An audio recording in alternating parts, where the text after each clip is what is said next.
Então, a gente vai começar a falar um pouco agora de compliance. Rapidinho, deixa eu passar aqui. Próximo slide. Vocês estão conseguindo ver aí? Está bem nítido? Ou tá... Tá bom, tá nítido. Uhum. Então, o que é compliance, né? Para começar, que é um termo estrangeiro, é em inglês, pode parecer bonito, né?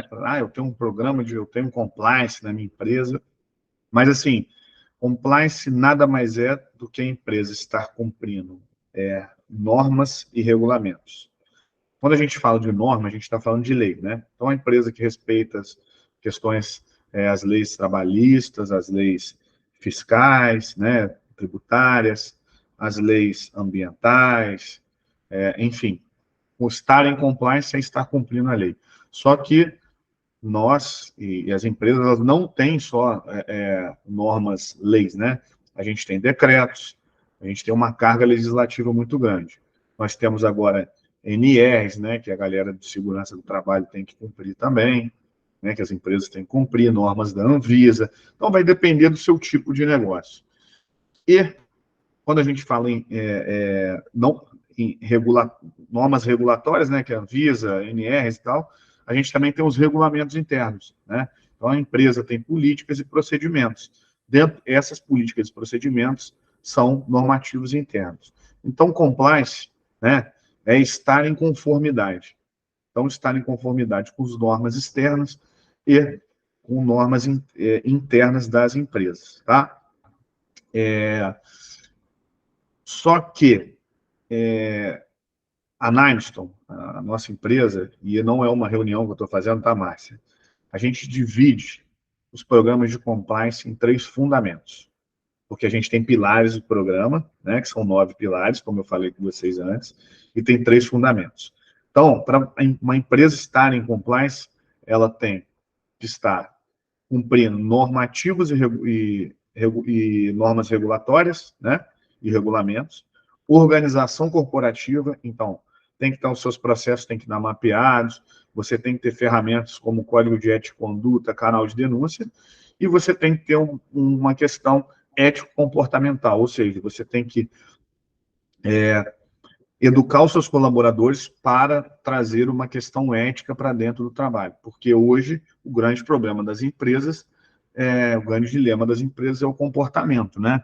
Então, não raro a gente está vendo aí uma chuva de processo trabalhista, processos no INSS de saúde mental, né? Muitas pessoas estão adoecendo por conta da carga do trabalho, ou também de uma questão de excesso de trabalho, de metas absurdas, entendeu? Mas eu quero que vocês fiquem com a cabeça de vocês que o compliance é estar em conformidade com a lei, tá bom? Legal. E quais são os benefícios que esses programas de compliance podem trazer para a empresa, né? Se você cumpre, né, a conformidade. Então, você está cumprindo as legislações, você faz gestão de risco do seu negócio, você tem uma cultura ética, então você não tem problema comportamental dentro da empresa, tanto na questão de a empresa ter uma cultura institucionalizada de assédio, ou até mesmo o colaborador que trabalha na empresa, ele sabe que é um delito, ele sabe que é uma conduta antiética, que ele sabe que ele pode, se ele descumprir uma regra da empresa, né, ou se ele agir em ilegalidade, ele pode até ser demitido por justa causa. Um benefício também é a proteção reputacional, ou seja, empresas que têm compliance são vistas de forma diferente na hora de fazer negócio. E essa visão da reputação, ela dá vantagem competitiva para a empresa. Você previne, você tem uma prevenção e detecção de fraudes, porque quando você faz uma gestão de risco, você acaba criando controles internos para detectar, né, para prevenir e também para detectar algum tipo de fraude, algum tipo de furto, ou um suborno, ou uma propina do seu representante comercial. E você tem responsabilidade corporativa, que é entregar para a sociedade, né? Você ganha dinheiro, o seu lucro está ali, mas você também está entregando para a sociedade, para a tua comunidade, é uma questão social, né? Que a sua empresa, por exemplo, os colaboradores da sua empresa, eles respeitam, por exemplo, a questão de assédio, respeitam as mulheres. Pode falar? Ô, Carlos, eu só esqueci de dizer assim, se alguém quiser falar ou pedir a palavra, né, tenha o símbolo da mãozinha aí, se estiver usando o computador, bem fácil, ou no celular, ou simplesmente abre a câmera e levanta a mão, que aí o Carlos dá a palavra. É só isso. Não, e o interessante é o seguinte, né, Márcia, é que aqui é uma aula dialogada, né? Então, se vocês tiverem que dar um exemplo da empresa de vocês, ou empresa que vocês tenham trabalhado, alguma questão que vocês leram, enfim, uma pergunta, também pode até discordar de alguma questão também, sem problemas, né? A gente está aí para conversar. Então, eu botei alguns poucos benefícios que o compliance tem aqui, mas que são bem maiores do que isso, tá? A origem do compliance, ele está muito atrelado ao caso Watergate, tá? Eu não sei se vocês sabem, mas um presidente dos Estados Unidos, que é o Richard Nixon, o que aconteceu? Eles começaram a investigar, na época da eleição dos Estados Unidos para presidente, começaram a investigar a SEC, né, o FBI também, começaram a investigar as doações corporativas para fins políticos, né? A gente teve isso no Brasil há pouco tempo, né? Essas doações e até que foi até modificada a questão de doação, né, de pessoa física e tal, no nosso país, e eles viram que tinham, né, e revelaram isso, um grande esquema de pagamentos a funcionários públicos estrangeiros, tá?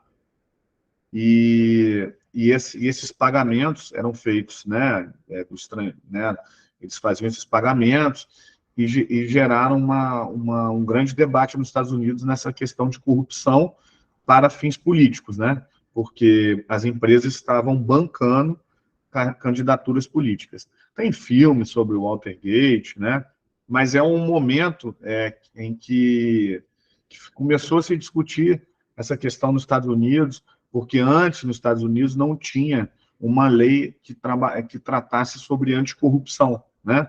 Por exemplo, se um político nos Estados Unidos ele fosse corrupto, ele respondia por corrupção. Se uma empresa pagasse uma propina, o dirigente poderia responder pelo crime, mas a empresa não respondia, entendeu?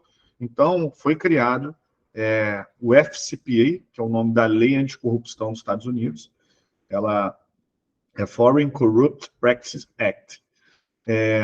A FCPA ela trabalha, né, com mecanismos de responsabilização das empresas, ou seja, se uma empresa corromper um funcionário público ou corromper quem quer que seja, ela poderia responder tanto na área civil quanto na área administrativa, né? Perder negócios, ter que pagar multas e tal. E para que a empresa demonstrasse que ela não concorreu para aquele crime, ela teria que provar alguns mecanismos. E esses mecanismos que estão na lei anticorrupção americana são alguns pilares do programa de compliance. Então, por exemplo, as empresas elas teriam que ter, por exemplo, uma gestão da sua contabilidade, por exemplo, né, para mostrar que os pagamentos que saíam da empresa tinham origem, né, você tinha que demonstrar a origem.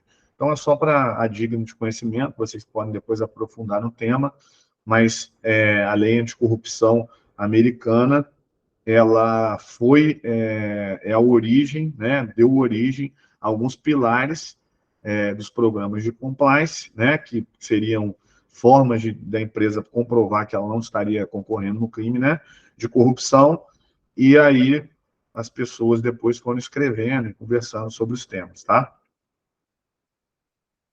Uma questão importante é que o compliance, né, ele está muito atrelado a conformidade com a lei, né, e ao longo do tempo foi se modificando, né? Fazendo releitura, né, dos programas de compliance, para não ficar aquela questão muito mecânica de cumprimento de lei, de cumprimento de regra. E aí, o que aconteceu? Algumas empresas, por exemplo, como a Siemens, no ano, acho que, se eu não salvo engano, no ano de 2004, a Siemens teve uma condenação muito grande, porque ela falava que ela tinha compliance, mas ela estava maquiando toda a sua questão contábil, né, da empresa, né? A questão de transferência de verbas e tal. Então, ela maquiou para não ter que pagar imposto e tal. E aí, hoje, o compliance, a leitura, né, que sempre se esperou do compliance, tanto das ferramentas quanto das documentações e treinamentos, era uma postura de uma conduta ética empresarial, certo? E que ela sempre está sofrendo essa releitura por conta dos acontecimentos que a gente vem né, vendo nos noticiários e tal. Estamos aqui para falar, por exemplo, da questão da Americanas. A Americanas, ela tinha ferramentas de compliance, ela tinha comitê de ética, mas o que ficou provado, até porque, pelo menos na última notícia, é que eles disseram que maquiaram as contas, é que faltou ética, né? Então, para a gente ter uma noção de ética, eu trouxe uma definição aqui que é muito simplória, tá? Porque ética é um estudo assim muito aprofundado, é um estudo, além de aprofundado, é um estudo filosófico. Então, para a gente ficar naquela questão, compliance é ética, estar em compliance é estar em ética, deveria ser, né?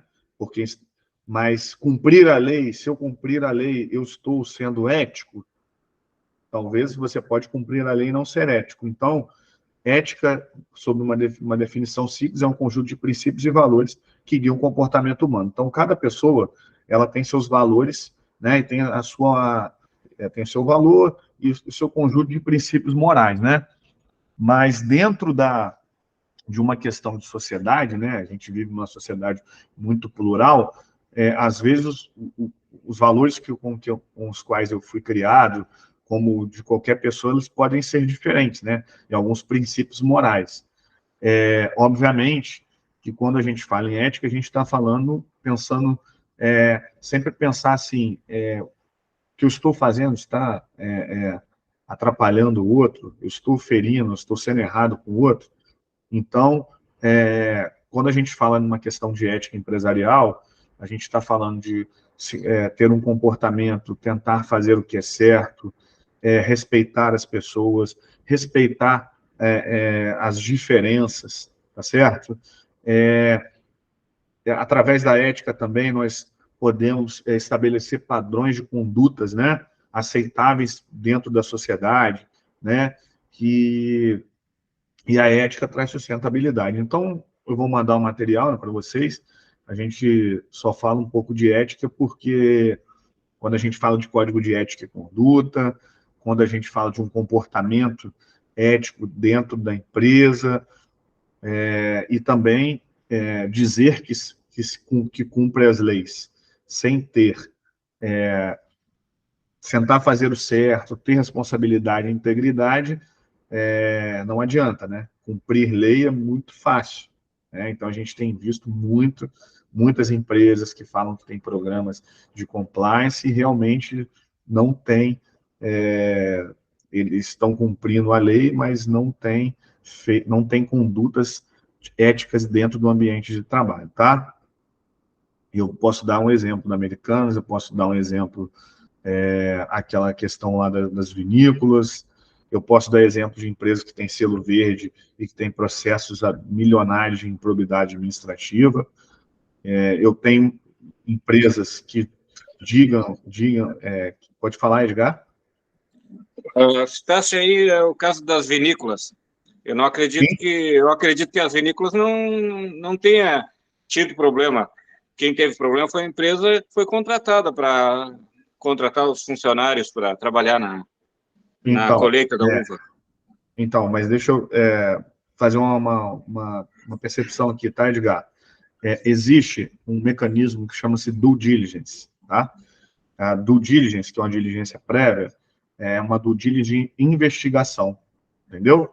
Uma due diligence investigation. Nessas investigações, você está analisando todos os seus fornecedores e terceiros. E ainda existe a due diligence de pessoa, né?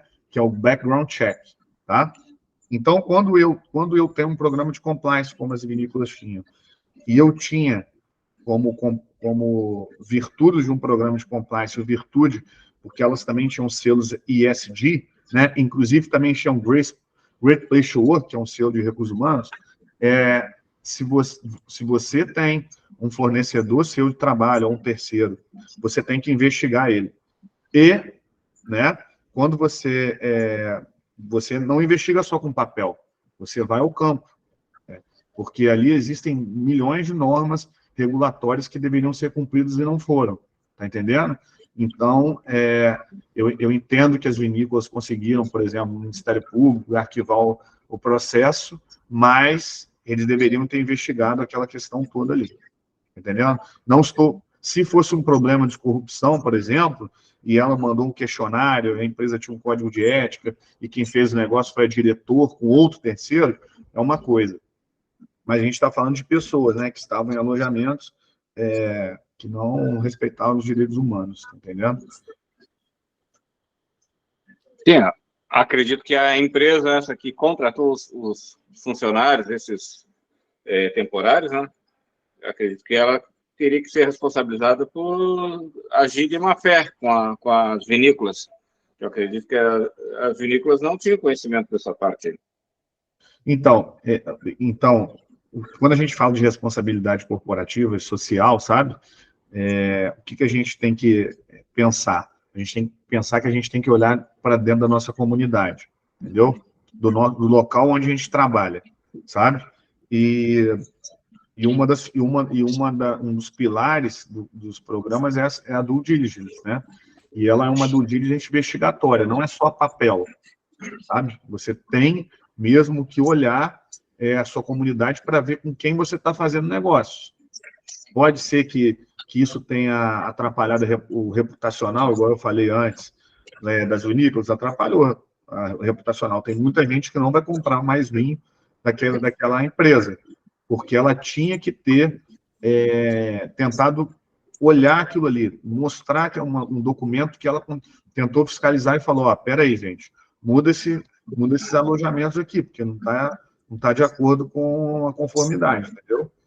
A Elisane quer falar também. Mas obrigado, Edgar. Ok. Boa noite. Na verdade, é o Arlon que está falando, porque como eu estou sem microfone, e ela é minha esposa, aí acaba que a gente está dividindo aqui o meu microfone. Sim. Assim, eu vou trazer para você uma dúvida, na verdade, é a questão da licitação, né? A gente sabe que no Brasil tem aquela cultura de só vai mudar se mexer no bolso, né? O empresário tem essa cultura. Para que eu vou fazer um programa de compliance? É um gasto? Para que é isso?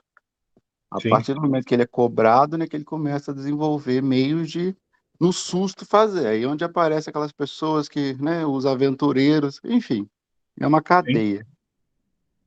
A questão de licitar, você acha que seria uma boa, assim, na própria licitação, o requisito ser a empresa ser certificada ou ter um programa de compliance? Você acha que reduziria? Então, eu vou fazer o seguinte, eu vou te responder daqui uns slides, vai ter uns slides que eu vou falar propriamente de licitação, tá? Aí, se você tiver uma dúvida, você me fala na hora, tá bom? Pode ser? Pode. Mas eu acredito que é um caminho a ser seguido daqui a um tempo, sabe? O grande problema dessa questão de licitações aí foi que na nova lei de licitações, existe um dispositivo, que é o artigo 125, parágrafo 4º, salvo engano, que ele fala que as empresas com obras acima de 200, obras de grande vulto, né, que eles definem, acima de 220 e poucos milhões de reais, ou seja, é muito utópico, né, você pensar que de 5.400 e poucos municípios no país, quais são os municípios que fazem obras de 200 e poucos 20 milhões, 220 e poucos milhões, né? É um absurdo. Mas tem algumas, porque falando um pouco de constitucional, né, rápido, a lei de licitações, ela é uma norma geral, né, e que alguns estados e municípios podem aplicar decretos. Então, existem municípios, por exemplo, o município de São José do Rio Preto, conseguiu uma decisão no Supremo agora, que as licitações, eu não sei se de compra ou de obra, acima de 500 mil, acima de 1 milhão, contratos, você tem que ter um programa de integridade, que é diferente do programa de compliance, mas são basicamente os mesmos pilares, eu vou chegar lá para falar, beleza? Só para te dar essa introdução aí. Obrigado. Então, já cheguei no programa de integridade, né? A diferença do programa de compliance com o programa de integridade basicamente que o programa de compliance ele está muito atrelado a cumprimento de todas as leis possíveis, né? O programa de integridade ele tem uma vertente muito aplicada na anticorrupção, né? Baseados na lei anticorrupção. Então, o Brasil, em 2013, né? Depois daquelas manifestações, depois que o povo começou a discutir muito, que o povo começou a se interessar pelas questões políticas, né? Então, a gente já tinha tido aquela questão do Banestado, depois do Banestado a gente teve o mensalão, né? Estava a questão incipiente ali de eleições e tal. O povo começou a como é que se fala? Ir para a rua e protestar por algumas questões que eles entendiam que estavam erradas com os políticos, né? Então, foi aprovado no nosso Congresso a Lei 12.846 de 2013, que é a Lei Anticorrupção. A Lei Anticorrupção brasileira, ela pega mecanismos das leis anticorrupção americanas, da Lei Anticorrupção da Inglaterra, enfim. Na América Latina, né, a gente já tinha lei anticorrupção na Argentina, na Colômbia, em outros países, e o Brasil ainda não tinha publicado uma lei anticorrupção. E nessa lei anticorrupção, ela, além de tratar de temas de responsabilidade das empresas administrativas e civil, né, quando ela cometer um ato de corrupção, ela tratou também de especificar que se a empresa tivesse um programa de integridade, a multa dela seria menor. Então, por exemplo, Petrobras, vários escândalos de corrupção. Petrobras, ou, por exemplo, vamos numa privada, Camargo Corrêa, na época, Odebrecht. Então, elas tiveram os bens bloqueados, elas tiveram, né, que algumas fizeram acordo de leniência, que é um outro dispositivo, da lei anticorrupção, mas essas empresas, se elas, no momento que fossem processadas, se elas tivessem um programa de integridade, a multa delas diminuiria de 10% a 20%, alguma coisa nesse sentido, salvo engano agora.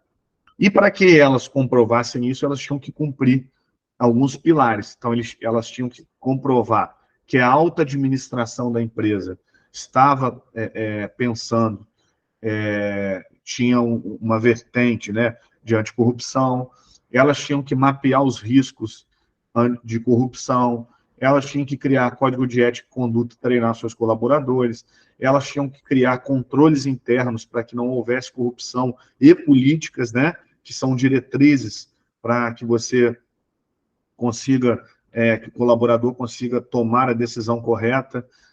Eles tinham que ter um mecanismo de relato de denúncias, né, que é o canal de denúncia, tinha que ter dentro da empresa, investigação interna, treinamento e comunicação, fazer diligências prévias, né, como eu falei antes com o Edgar, dos seus fornecedores, e também sempre monitorar e ter auditoria e revisão de tudo que eles fizeram. Então, muitas pessoas acham que o programa de integridade é sinônimo de compliance. Não é. O programa de integridade, ele tem mecanismos de compliance, mas ele está ligado a combater fraude, desvios ilícitos e também uma questão anticorrupção. Está entendendo? Então, quando vocês escutarem programas de integridade, programas de compliance, não são a mesma coisa. Porém, tem os mesmos mecanismos para cumprimento, né?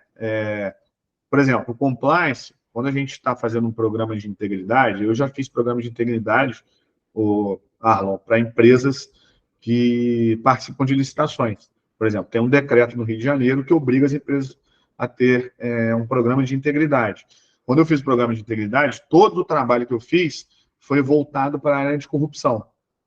Está entendendo?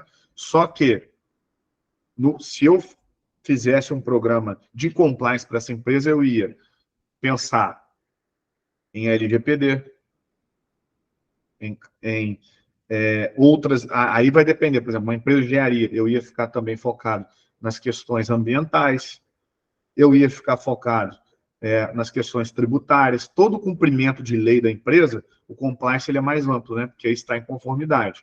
Obviamente, quem faz um programa de integridade, né, gente, tem que cumprir certos, tem que cumprir, tem que estar em conformidade. Porém, as políticas que são voltadas para a corrupção.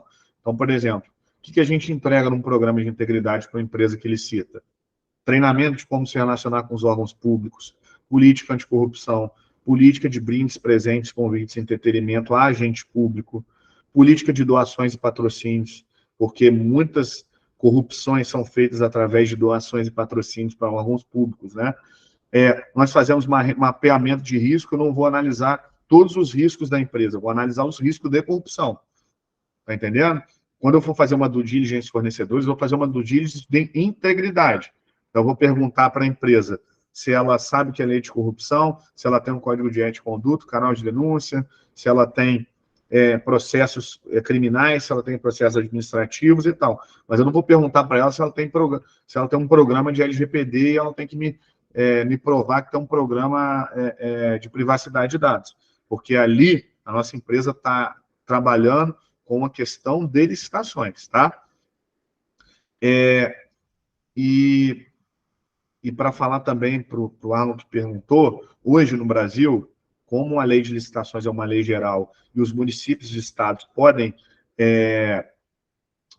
editar decretos, desde que não contrariem a lei de licitações, alguns municípios e estados têm a sua própria lei que obriga algumas empresas a ter um programa de integridade. Então, por exemplo, tem uma lei no Rio de Janeiro que a empresa que tenha contratos acima de 1.500.000 reais com o Estado do Rio de Janeiro, ela tem que ter um programa de integridade. Então, tem que provar tudo que está dentro do slide aí. Você tem que passar toda essa documentação em 180 dias, senão a empresa perde o contrato. Por exemplo, São José do Rio Preto, Londrina agora também, o município de Londrina tem um programa de integridade, Estado de Goiás, Estado do Distrito Federal, Estado do Rio Grande do Sul tem um programa muito legal, o Estado do Rio Grande do Sul, eu acho que acima de 300 e poucos mil reais em alguma modalidade de licitação, e lá no Estado do Rio Grande do Sul ele já tem, entre aspas, um checklist de como você tem que comprovar que você tem esse programa, né? Porque no Rio, se você mandar um código, se você mandar os treinamentos, as documentações, eles nunca via ninguém perder contrato, não. Mas no Rio Grande do Sul é bem forte isso, no Distrito Federal também. Mas tem muitos decretos legislativos, estaduais e municipais que obrigam algumas empresas a ter o programa de integridade, né? Que está muito atrelado à questão de corrupção, né? Eu já consegui tirar sua dúvida, Arnon?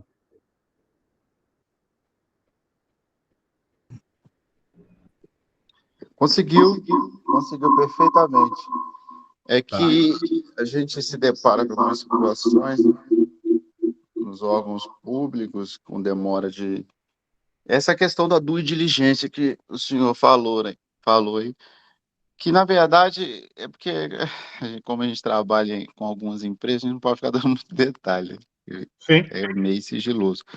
Mas é complicado você tentar fazer ele entender a necessidade de estar adequado a algumas regras. Essa questão aí do presente, né? Do brinde, isso aí é uma coisa muito forte na questão municipal. E, Sim. assim, é uma coisa muito difícil você como advogado, tentar mostrar que isso vai de contramão, né? Uma Não, boa política. eu vou te dar minha experiência. Eu trabalhei na área de licitações um tempo, tá? Eu tinha uma consultoria em licitações também. O meu escritório era no Rio, em Porto Alegre, a gente tinha uma consultoria lá em Porto Alegre. E o que acontece? A gente fazia cobranças administrativas, né? Criminalizava o ordenador de despesa, que a maioria dos ordenadores de despesa não sabem que podem responder por crime se eles quebrarem a ordem cronológica de pagamento, tá? Uma experiência que eu tenho na administração pública, que eu viajei o Brasil todo para isso, todo. Você pode imaginar, quase o Brasil todo, fiquei uns 5 anos viajando. Eu acredito, e eu faço parte agora de um grupo que chama Democracia, Governança Pública e Compliance na Estácio do Rio de Janeiro, que é capitaneado pelo professor Marcelo Santos. O professor Marcelo Santos tem um livro de governança pública e compliance na administração direta, né? E a gente tem de 15 em 15 dias, a gente se encontra para debater e pesquisar, né, sobre compliance, sobre programas de integridade e tal. O que a gente enxerga hoje? Muitos municípios, Estado e até a União mesmo, eles mesmos cobram, né, que as empresas têm que ter, e são poucos lugares que cobram ainda, e eles mesmos não tem uma figura de quem vai tocar o compliance na administração pública, entendeu? Quem vai tocar um compliance na prefeitura, quem vai tocar um compliance e tal. Então, assim, é algo que no Brasil é muito incipiente ainda. Eu acredito que as reuniões que eu já fiz, né, com municípios que já vieram conversar comigo, todos queriam ganhos políticos, não eram para fazer o negócio e melhorar, né, a questão, né? Por exemplo, você mandou uma ferramenta de due diligence para fornecedor, para administração pública maravilhosa, porque você consegue levantar se a empresa vai ter condição ou não de cumprir aquele contrato. Eu conheço muito aventureiro na área de licitações, entendeu? Muitas vezes, quando vem empresa aqui para trabalhar, não, faz assessoria para mim em licitações, e aí começa a falar, não, porque no primeiro ano eu vou investir não sei tantos milhões, no outro, fala assim, ó, para de fazer isso, cara. Você não sabe nem se você vai ser pago no primeiro ano, né? Se eles vão pagar, se não vai ter uma inadimplência. Mas a primeira questão que a gente está analisando lá no grupo e que a gente acha que vai ser legal é o quê? Os municípios e estados editarem decretos como já fizeram. Por exemplo, vamos falar o município de Volta Redonda. Volta Redonda, dos 92 municípios do interior do estado do Rio, uma das maiores, né? Porque ela é uma das maiores do Brasil, em termos de PIB. Resende, que tem muita montadora, que você vem de São Paulo e tal. Então, a gente está falando de alguns municípios do interior do Rio, interior de São Paulo, são municípios riquíssimos, né? Esses municípios, eles têm que editar decreto. Então, por exemplo, Volta Redonda, vai ter obrigatoriedade de programa de integridade para a lei de 220 milhões, para uma obra de 220 milhões? É óbvio que não. Não tem obra de 220 milhões lá. Mas e uma obra de 10 milhões? Você não acha que a empresa deveria ter que ter uma política de anticorrupção? Os colaboradores teriam que ser treinados e assinados, tinha que ter um canal de denúncia, tem que ter mapeamento de risco, tem que comprovar isso tudo para dizer, pelo menos aqui, ó, por parte da nossa empresa, aqui a gente tem integridade. E aí, se alguém pedir alguma coisa, pode ter certeza que o meu colaborador não vai fazer isso, entendeu? Então, por exemplo, daqui a pouco eu vou falar sobre código de ética e conduta. Nas empresas em que eu faço código de ética e conduta, brindes presentes, convites em entretenimento e viagens, a gente fixa um valor. Agora, se é uma viagem para você apresentar um produto da tua empresa, não, peraí, aí manda para a área de compliance ou para a diretoria, ela aprova, sabe? Mas o colaborador não vai chegar e levar garrafa de vinho para secretário de Fazenda, não vai levar e dar, sei lá, relógio para alguém, entendeu? Isso aí, as empresas estão acabando parando de fazer isso. Mas eu acredito que o futuro na administração pública é implementar os programas de integridade, é implementar programas de compliance. A gente tem uma lei recente agora que obriga os municípios, né, a administração pública direta e indireta, todos permissionários e tal, a ter até um canal de denúncia, entendeu? Para trabalhar com a violência em relação à assédio sexual. Então, assim, são várias leis que vão fortalecendo a integridade e o compliance para que, no final, a gente consiga aplicar isso na administração pública. Essa aqui eu deixei só para vocês saberem, né, que são alguns documentos, né, de lei anticorrupção, né, que é o próprio FCPA, que é a lei dos Estados Unidos. A gente tem a questão da OCDE, o Pacto Global da ONU contra a Corrupção, essa Bribery Act, que é a lei anticorrupção da Inglaterra, que ela trouxe uma corrupção privada. Então, na Inglaterra, você tem a corrupção privada, que aqui a gente não tem tipificado corrupção privada, né? Não tinha, né? Hoje, por exemplo, se você trabalha numa empresa e cobra um dinheiro para o cara fornecer para a tua empresa, você pode responder por uma apropriação indébita, tá entendendo? Agora, recentemente, por aquele escândalo, né, do futebol, alguns jogadores recebiam dinheiro, né, de casas de apostas, e aí criaram um crime ali, um tipo penal, que você receber, você pode responder por crime, e estão chamando de corrupção privada, mas ainda é uma discussão da academia, tá? Agora vamos falar sobre os pilares de compliance. Primeiro pilar de um programa de compliance, que é muito difícil, né? Que é o suporte da auto-administração, né? Então, não adianta você ter um programa de compliance se a auto-administração não adere ao programa, entendeu? Então, o que eu estou querendo dizer com isso? Eu vou dar um exemplo de uma empresa pequena que muitas pessoas vão falar assim, nossa, já aconteceu isso na minha empresa. A gente entra para fazer um programa de compliance, né, numa empresa e a gente fala o seguinte, ó, a partir de agora, a gente faz um código de ética e conduta e que lá a gente fala, olha, não pode bullying aqui. Aí vai o dono da empresa, que conhece todo mundo ali, se dá bem com todo mundo, vai e chama o cara por um apelido, entendeu? Então ele está dizendo o seguinte, o que ele está passando para os colaboradores dele? Pô, se o dono da empresa que fala para você fazer, ele mesmo está fazendo as coisas, o colaborador não vai deixar de fazer. Outra ação, que eu estou falando de uma empresa pequena, agora vamos numa empresa grande. O dono de uma empresa que fala que quer ter um programa de integridade para licitar e que fala para o seu diretor fazer negócios com o secretário de saúde. Pagar uma propina, paga uma porcentagem para ele mandar a nossa nota logo. Ou seja, um ato de corrupção.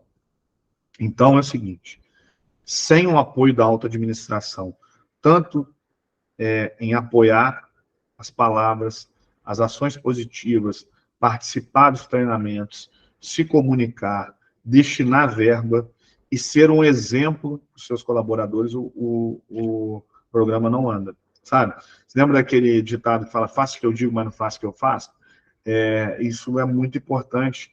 Ele tem que ter essa postura, ele tem que aderir ao programa, porque se ele não aderir ao programa, se ele não respeitar a cultura e se comportar como um líder, né, os seus colaboradores não vão fazer. Então vai ficar naquele negócio, ó, só a galera lá de baixo, né, que vai ter que fazer por uma imposição. Ó, você não pode falar isso aqui. Mas aí ele vai lá e não cumpre como ele deveria, entendeu? Então, ele tem até uma palavra em termo inglês que chama tone at the top, né, que o exemplo vem de cima. Então, a auto-administração ela tem que apoiar o programa, né? E apoiar o programa é dar exemplos, né? Como eu falei, participar, comunicar. É muito interessante. Na primeira empresa que a gente implementou o programa de compliance, ela licitava, né? E tinha uma área lá de licitações, né? Tinham 5 colaboradores e eles queriam comprar um curso de compliance, um curso de licitação para poder se aprimorar. Aí um TI foi lá e falou assim, ó, eu consigo copiar um curso, sabe? A gente compra um curso e eu consigo copiar a videoaula, né?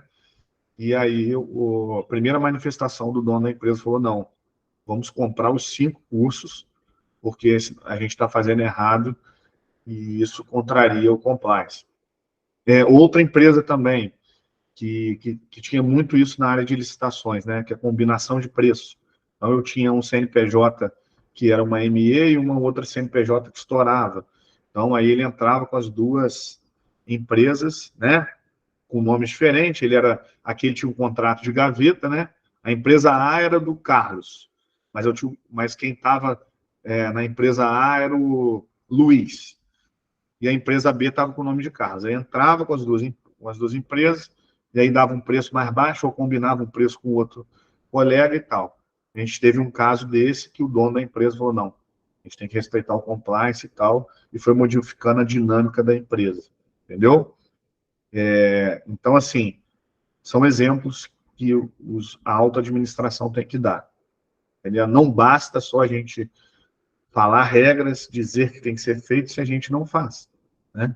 Então, nós temos que aderir ao programa. Pode falar. Então, olha só, essa questão do assédio sexual. Me fala, assim, no sentido, até qual seria o limite para o assédio sexual? Vou te dar um exemplo. A questão do abraço, né? Até qual é o limite do abraço? Do elogio, da brincadeira, assim, eu vou dar um exemplo. Você passa uma mulher, poxa, você tá bonita hoje, amanhã, depois. Assim, qual seria o limite? Seria uma coisa, assim, subjetiva? Seria uma coisa objetiva? Uma questão, vamos lá, vamos diferenciar aqui, porque tem o assédio sexual, ele tem uma conotação de hierarquia, né? Então você tem que ter conotação sexual e ela tem que ter uma hierarquia ou um posicionamento de tomada de decisão, entendeu? Então, assim, por exemplo, eu tenho meninas que trabalham aqui comigo, como se eu falasse alguma coisa para a menina que trabalha comigo, porque eu sou o dono da empresa, como se ela tivesse que fazer alguma coisa por eu ser o dono, entendeu? Nossa, vai ter uma promoção para gerência agora da LGPD aqui na empresa. Se você sair comigo, eu voto em você, por exemplo. O presidente da CBF ficava cantando a secretária dele. Isso é assédio. Importunação sexual. Passar a mão no cabelo, encostar, tentar abraçar, tentar encostar a genitália, ficar falando termos pejorativos. Isso é uma importunação sexual. Então, existe... A mídia usa muito assédio, né? Mas existem 2 tipos penais diferentes para isso, né? Eu acredito que no treinamento que eu dei de violência contra a mulher, eu escutei uma menina falando um negócio que eu achei interessante. Uma menina pintou o cabelo, trocou o cabelo, cortou o cabelo, fez algo diferente, né, que o pessoal tinha acostumado a ver. E um colaborador chegou para ela, nossa, eu não gostei do seu cabelo, não, preferia de outro jeito. Ou seja, ela se sentiu ofendida ali. Obviamente que não foi um crime sexual, mas ela se sentiu ofendida. Então, assim, qual é o que eu tenho falado para as pessoas, para os homens, né, dentro do ambiente corporativo? Eu acho que não cabe mais ficar abraçando, passando a mão no cabelo, ficar elogiando muito, só se você tem uma intimidade muito grande com a pessoa. Entendeu? Se você tiver uma amizade mesmo, alguma coisa nesse sentido. Agora, no ambiente corporativo, eu acredito que não seja o local para que seja abraço, passar a mão no cabelo, ficar botando a mão no braço, ou ver, por exemplo, teve uma denúncia que chegou no canal de denúncia que a gente foi analisar, que um colaborador, uma menina postou no status dela uma foto de biquíni, e ele ficou falando, nossa, benza a Deus, hein, coisa linda, não sei o quê, né? Ele não encostou nela, mas fora do ambiente de trabalho, isso eu achei, assim, fora da realidade. Então, assim, eu acredito que hoje, tanto a assédio sexual, quanto a importunação sexual, ou qualquer tipo de elogio, acho que você tem que ter muita intimidade para poder falar, e mais intimidade ainda para encostar. A Ilka, pode falar, Ilka, tudo bem? Tudo bom, e com vocês? Tudo legal. Então, só complementar, eu trabalhei numa empresa onde os heads, né, isso cargo de gerência para cima, tinha alguns que, para evitar essa situação de assédio, não que tinha isso, né, em alguma conduta, enfim, né, de não abraçar, enfim, mas eles tinham essa preocupação. Então, por exemplo, ia tirar uma foto, ou no dia a dia, eles não encostavam, eles até chegavam a ficar com a mão para trás, para evitar qualquer tipo de entendimento contrário, sabe? Alguém que pudesse querer se aproveitar daquela situação, daquele momento de registro, que era para registrar aquele evento, e eles acabavam tomando essa decisão para evitar uma situação que pudesse vir a comprometê-los. Eu acho interessante, assim, essa semana saiu um artigo sobre compliance, dos excessos de burocracia do compliance, né? Acho que foi no Estadão, salvo engano, eu peguei e li rápido, né? Que tem muito, que tinha uma questão de lavagem de dinheiro e tal, que estavam burocratizando muitas empresas. Mas, assim, eu penso que eu como trabalhei com criminal, né, no começo da minha carreira, eu fico sempre pensando as coisas que podem acontecer com certo tipo de conduta que eu faça, entendeu? Então, eu judicializo a vida, sabe? A minha vida não é um desespero, também não é burocracia absurda, não. Sou leve e tal, mas eu não passo certos tipos de pontos sem ter uma intimidade, entendeu? Então, o ato de encostar, sabe? Eu vejo porque o que acontece? A gente vem de uma cultura machista muito grande, né? E essa cultura machista, algumas falas, alguns atos, algumas condutas de abraçar, ficar dando beijo no rosto e tal, de passar a mão, não sei o quê, eram tido como se fosse normal isso, e não é normal, entendeu?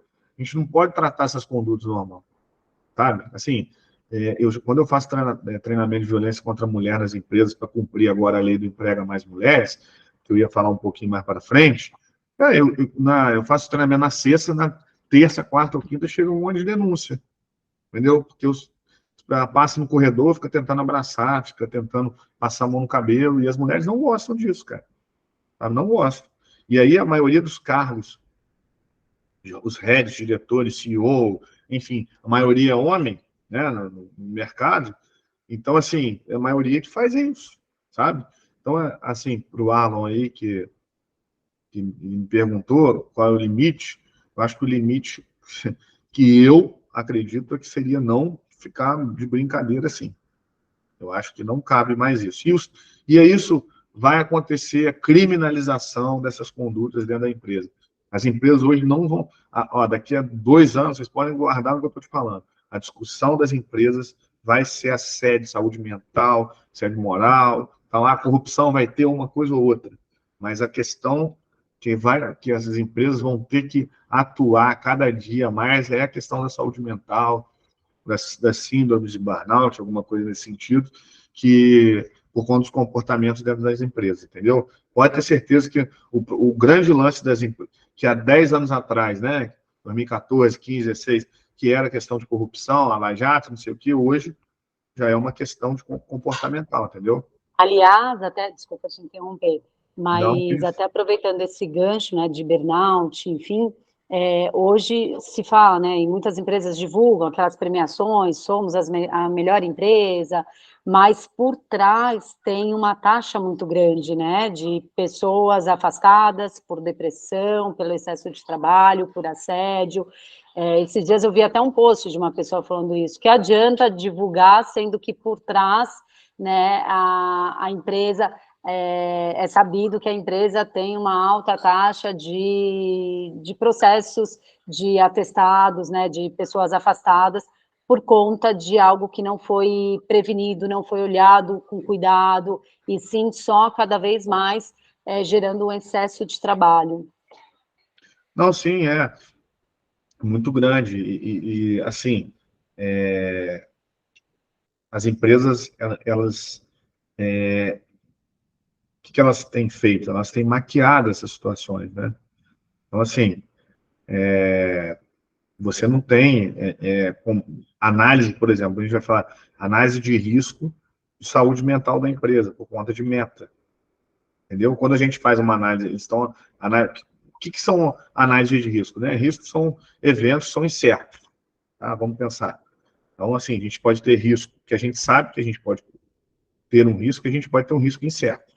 Né? A Covid era um risco incerto. A gente não sabia que poderia vir uma pandemia de Covid. Hoje a gente sabe que pode vir uma pandemia, mas a gente sabe que tem vacina, a gente pode tentar evitar dessa forma, né? Então, por exemplo, uma pessoa que trabalha no comércio exterior aqui, ela sabe que, a depender de quando ela for fazer a compra, né? Quando ela for importar algum produto, algum equipamento, alguma coisa nesse sentido, ela tem que olhar o câmbio. Então, ela tem um risco de pagar um câmbio maior. Tá entendendo? Então, o que acontece? Eu não vejo análise de risco hoje, Wilka, na questão de comportamental das empresas. Eu vejo muito nas questões de operacional. Entendeu? A gente aqui tenta trabalhar o máximo possível com a questão social para poder tentar diminuir, né, essa questão dos problemas psicológicos, entendeu? Mas aí eu vou falando e vou comentando. O segundo pilar do programa de compliance é o mapeamento de risco, né? Mapear os riscos, eu falei até para uma pessoa na aula de SD, né? Porque no SD a gente vai mapear risco também. O que a gente vai fazer? Vai passar em todas as áreas da empresa, analisando os riscos que ela tem. Como que é feito isso? A gente vai pegar o organograma da empresa, definir as áreas, as primeiras áreas que são as mais sensíveis. Então, por exemplo, pode ser uma empresa que licita, é uma área sensível, certo? Uma empresa que tem muito consumidor, a gente vai ter que passar numa área de privacidade de dados. Por quê? Porque tem muito dado sensível ali, por exemplo, no hospital. Uma área de privacidade, você tem que ter um trabalho muito forte na área de LGPD. Você tem muito consumidor. Vamos pensar uma empresa de engenharia. A gente tem que mapear os riscos ambientais. Por quê? Porque a qualquer momento a empresa pode parar de funcionar porque não está cumprindo regra ambiental. Então, analisar os riscos tentar enxergar se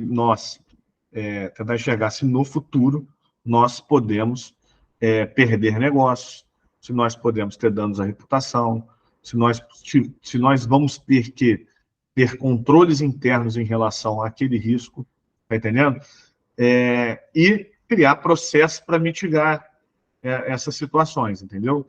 Então, como é feito? A gente analisa o organograma da empresa, vai nas áreas mais sensíveis, mapeia os processos e procedimentos da empresa, identifica os riscos da empresa e depois cria um plano de mitigação desse risco, entendeu?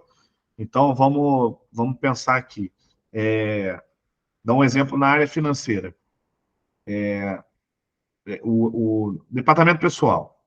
A pessoa do departamento pessoal, né, tem muitas vezes que o RH que faz isso, ela pega os contra-cheques de todos os colaboradores, analisa a questão de férias, analisa comissão, analisa se tem hora extra e tal, levantou os valores para pagamento. O que ela faz? Ela manda essa documentação para a contabilidade.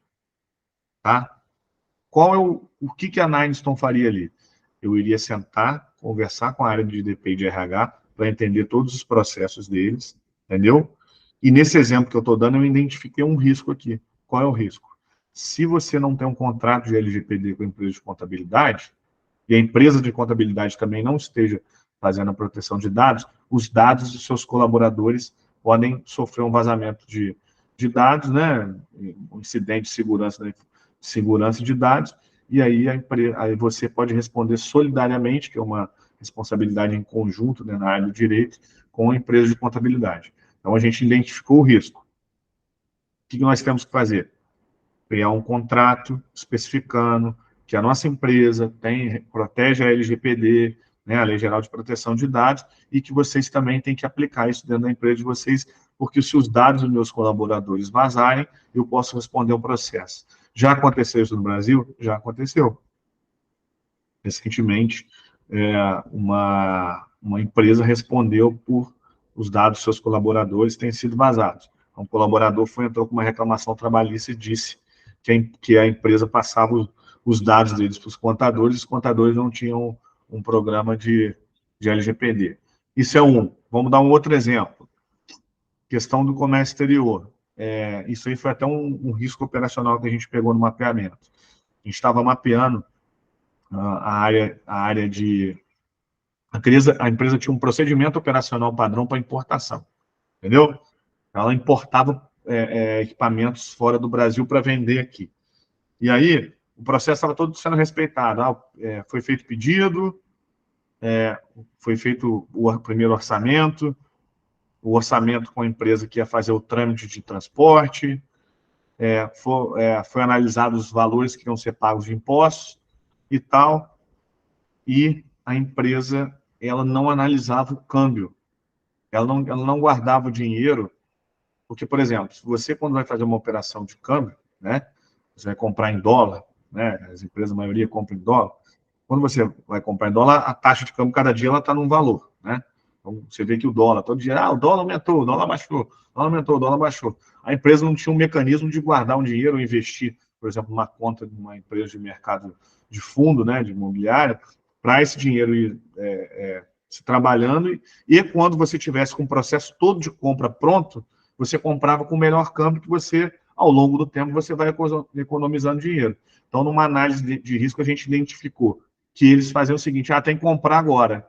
Só que a compra demora de 30 a 40 dias, e eles não tinham o dinheiro guardado, eles iam compravam na hora, e às vezes o câmbio estava mais alto, entendeu? Então, isso é um risco, que foi ali um risco operacional deles que estava errado, tá entendendo? Outro risco, aí vamos para um exemplo mais simples, uma empresa uma empresa de internet, sabe? O gerente de infraestrutura, porque uma empresa de internet, você vê, as pessoas vão instalar a internet, às vezes sobe num poste, o cara não colocava o EPI, sabe? Ninguém contabiliza, assim, o gerente de infraestrutura, que é o cara que vai instalar, né, toda a infraestrutura para poder ter internet naquele bairro, ele também tomava conta dos colaboradores que iam instalar nas casas, né? Só que eles não tinham um controle interno para ver se o cara estava usando os equipamentos de segurança, né? Os EPIs. Então, poderia passar uma fiscalização do Ministério do Trabalho ali, poderia o colaborador, se caísse de um poste, morrer por conta daquilo, e aconteceu isso. A empresa não tinha mapeado seus riscos, né? Não tinha analisado os seus processos, e aí o que aconteceu? O rapaz subiu no poste e morreu. Uma empresa muito grande. Então, a gente depois foi fazer um trabalho de mapeamento. Então, o mapeamento dos riscos é você sentar com todos os colaboradores da empresa, analisar todos os processos que eles têm, todos os procedimentos que eles fazem, para você identificar se tiver um risco e mitigar esse risco. Agora, você identificar um risco é um desespero? Não.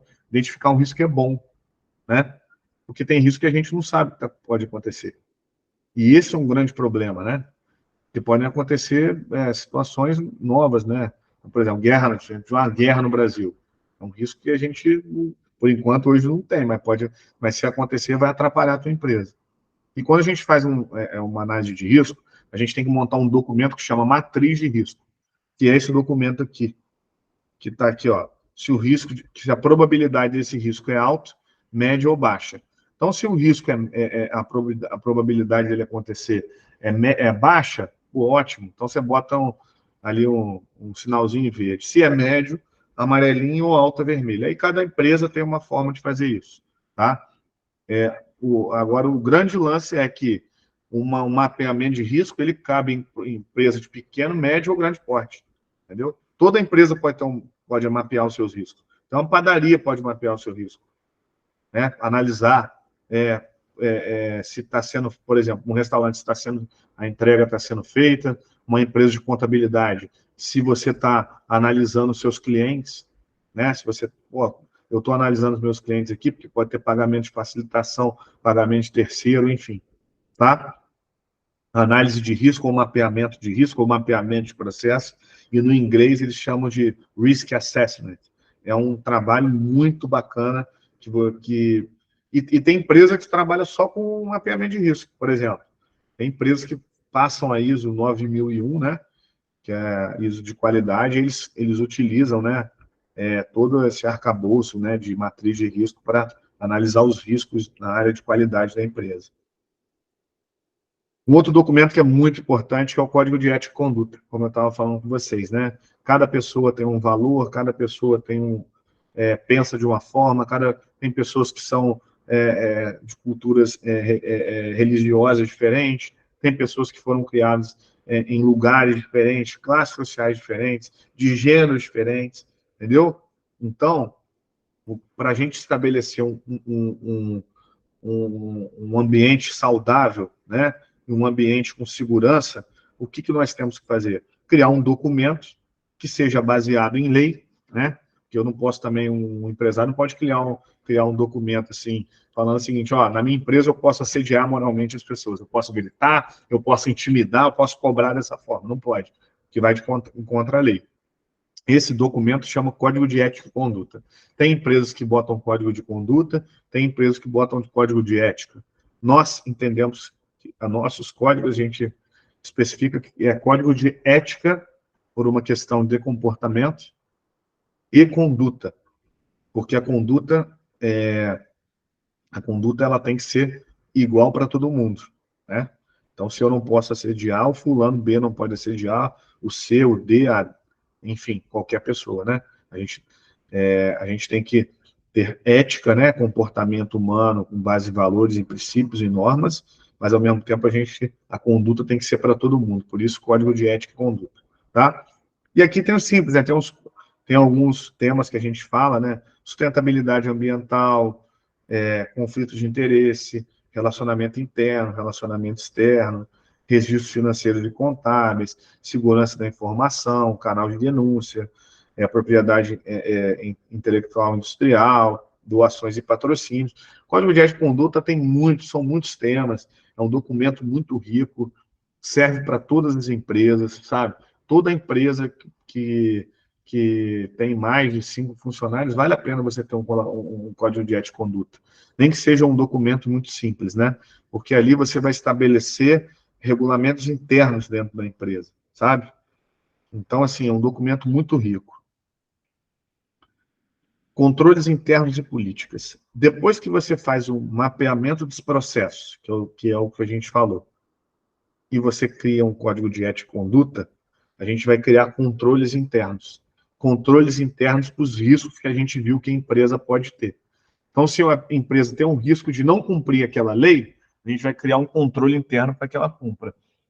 E, ao mesmo tempo, a gente, além de criar um controle interno, a gente tem que ter algum documento que dê uma diretriz, né, sobre esses controles, sobre as nossas condutas, que são as políticas.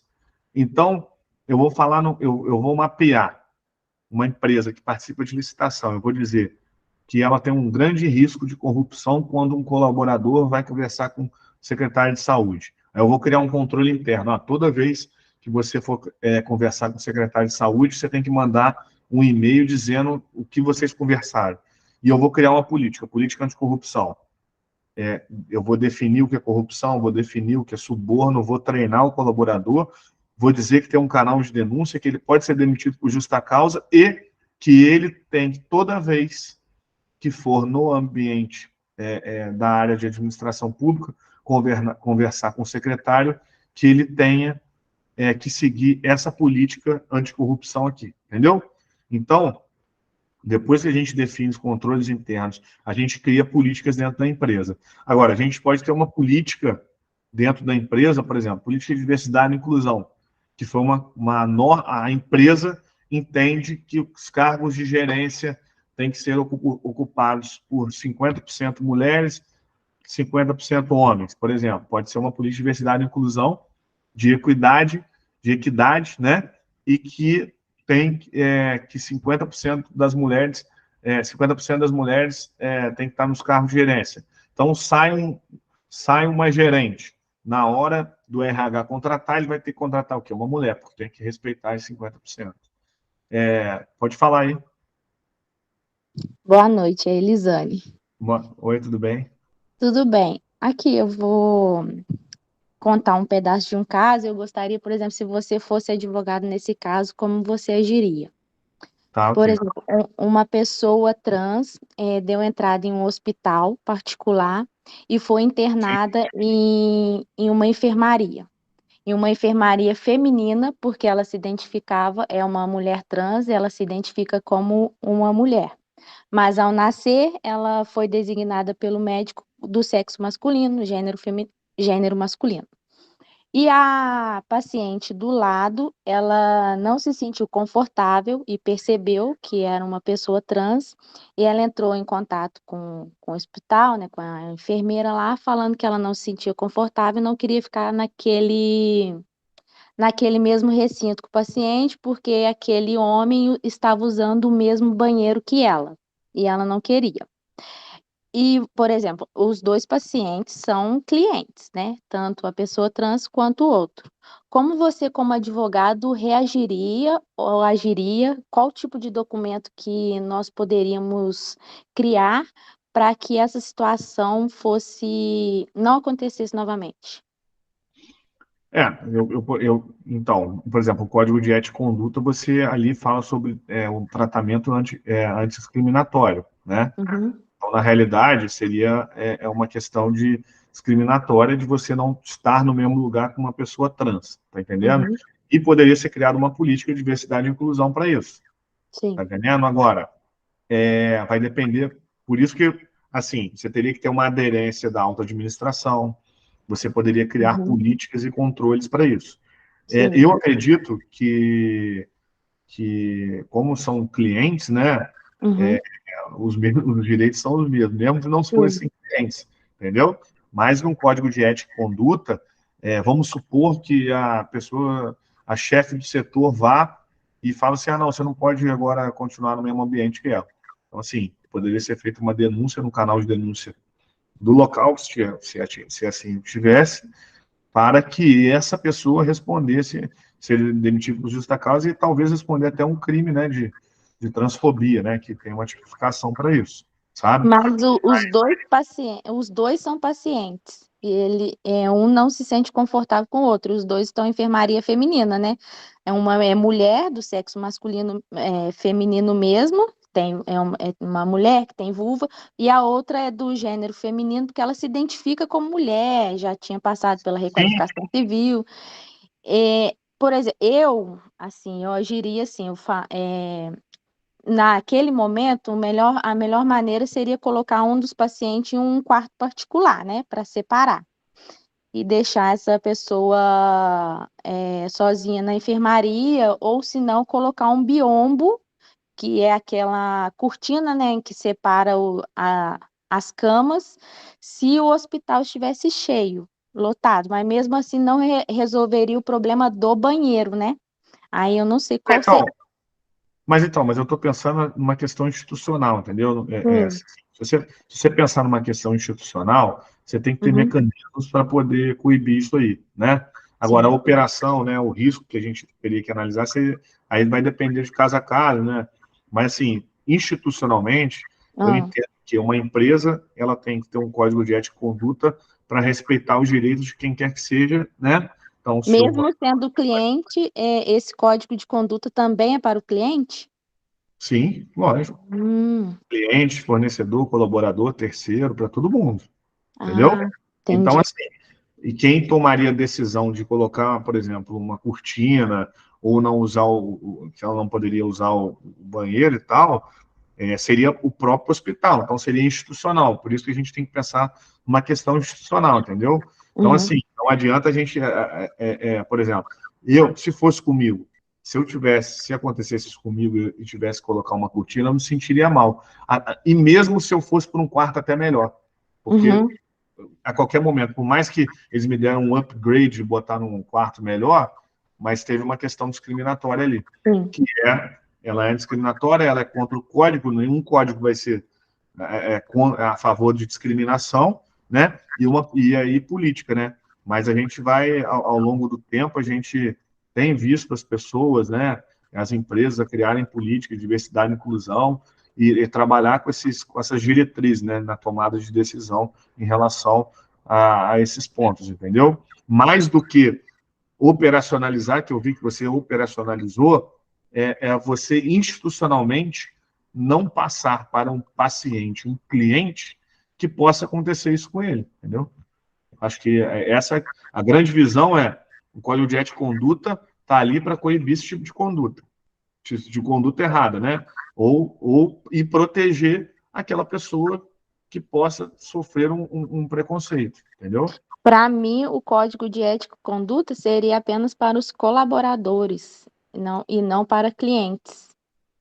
Também. Então, eu estava Para pensando errado. fornecedor também, entendeu?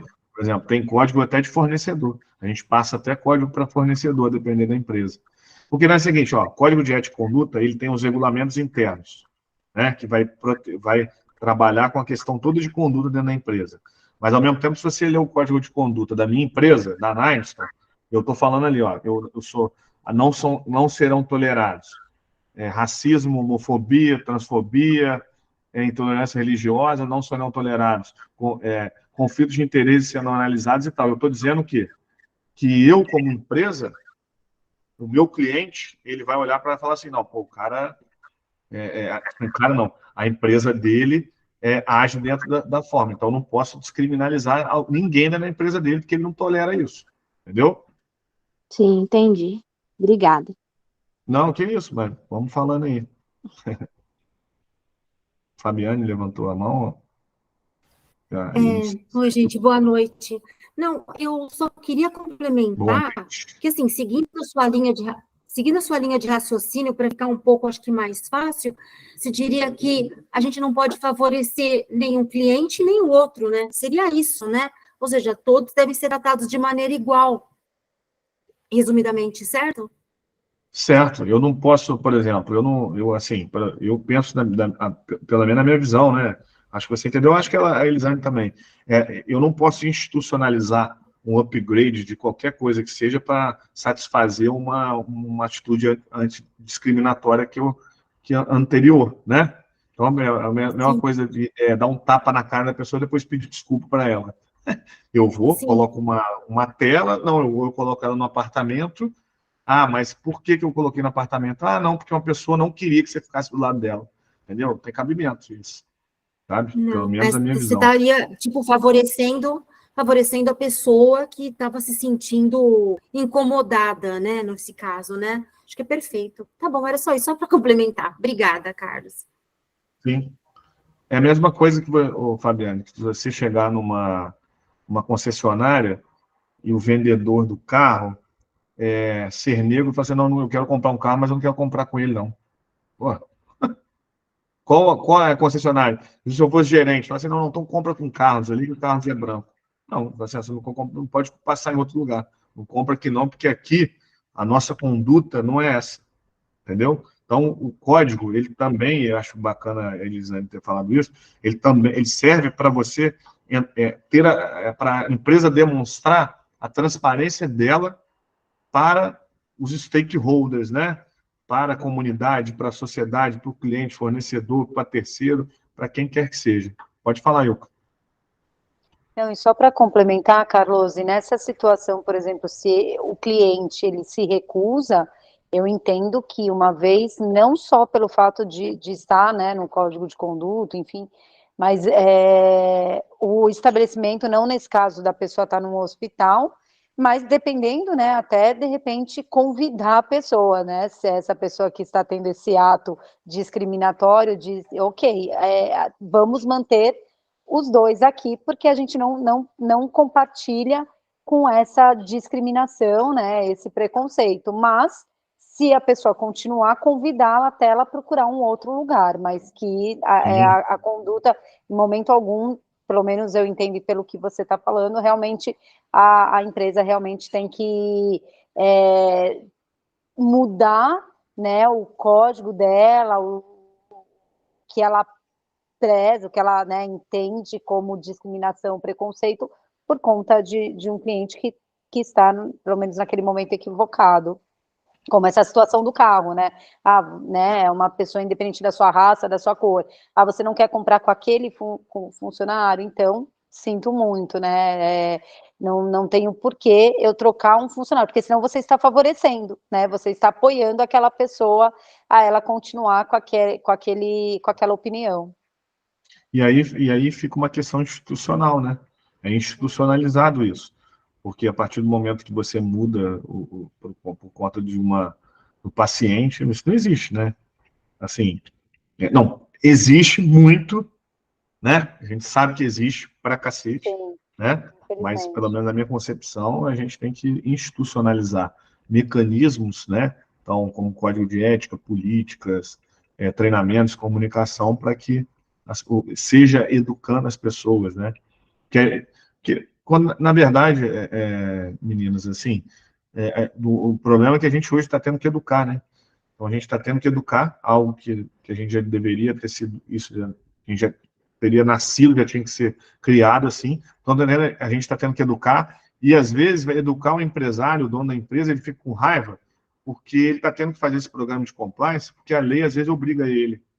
Alguma multinacional faça uma due diligence nele, entendeu? Isso é na um problema. verdade, é E aí ele vê isso reeducar, né, como custo. Carlos? Ele não vê como investimento, entendeu? Não, e na verdade é reeducar, né? Porque se você. A gente não nasce com esse preconceito, né? Se você pega a criança, as crianças são livres de preconceito, né? Então, para elas, Sim. as pessoas não têm diferença, são pessoas, né? Todo mundo tem dois olhos, um nariz, uma boca, enfim, são pessoas. Sim. Só que vão crescendo, e aí quem coloca isso, infelizmente, são os adultos. Então, na verdade, é reeducar, infelizmente. Educar. Eu falo o seguinte, quando eu comecei a estudar compliance, quando a gente começou a fazer o programa de compliance, eu falei o seguinte, uma empresa de engenharia, e nessa empresa de engenharia tinha tanto pessoas de alto cargo e pessoas de cargos menores. Aí, por um acaso, essa empresa prestava serviço público e tinha, um dia eu passei de carro e vi um rapaz pintando como é que é o nome? A calçada. Sabe o rodapé da calçada? Não é rodapé, não, eu esqueci o nome daquilo ali. Na calçada, assim, pintando de branco. Sabe? Que a empresa ganhou uma licitação, estava pintando ali. Aí eu falei assim com o meu sócio, falei, esse cara tem que saber as mesmas coisas dentro de um programa de compliance do que a alta gestão. Porque tem muitos programas que ficam muito na alta gestão, sabe? Porque aí os caras que renovam contratos, e ele não quer que esse cara que está pintando ali a calçada, que ele saiba os direitos dele. Que muitas vezes, muitas empresas, muitas pessoas não sabem dos seus direitos, entendeu? Não sabem. Então, um código de ética e conduta, uma política, porque o código de ética e conduta e uma política você tem que treinar, cara. Tem que sentar, conversar, dar espaço para todo mundo falar, entendeu? Não faz treinamento assim com 150 pessoas ao mesmo tempo. É fazendo em blocos. Porque ali que você vê a questão de integração criativa, sabe? Por quê? Porque quando você está fazendo um treinamento sobre algum ponto que você já criou para os colaboradores da empresa, às vezes ele vai te falar uma realidade que você não saiba. E essa realidade que pode impactar dentro da empresa, que ele está vivendo aquilo ali. Entendeu? Então, isso é muito importante. Um outro pilar que a gente trabalha muito aqui na Nineson, porque a gente tem o nosso software de canal de denúncia. A gente tem aqui, a gente faz programas de compliance, integridade, né, para empresas que participam de licitação. A gente faz o programa de privacidade de dados e a gente tem um software de canal de denúncia. Só que o nosso canal de denúncia, ele é uma gestão. A gente faz gestão de canal de denúncia. A gente não entrega um usuário para a empresa, sabe? Mas, para vocês entenderem, o canal de denúncia é o quê? É uma ferramenta que fica disponibilizada ou no site da empresa, ou no 0800, ou no WhatsApp. 0800, WhatsApp e e-mail, eu acredito que não dê muita solução, tá? As denúncias não vão chegar muito. Mas uma ferramenta no site, as empresas, os funcionários, colaboradores, terceiros e clientes podem fazer denúncias, como nesse exemplo da Elisane, né? Sobre algum desvio de conduta, alguma ilegalidade no ambiente corporativo, entendeu?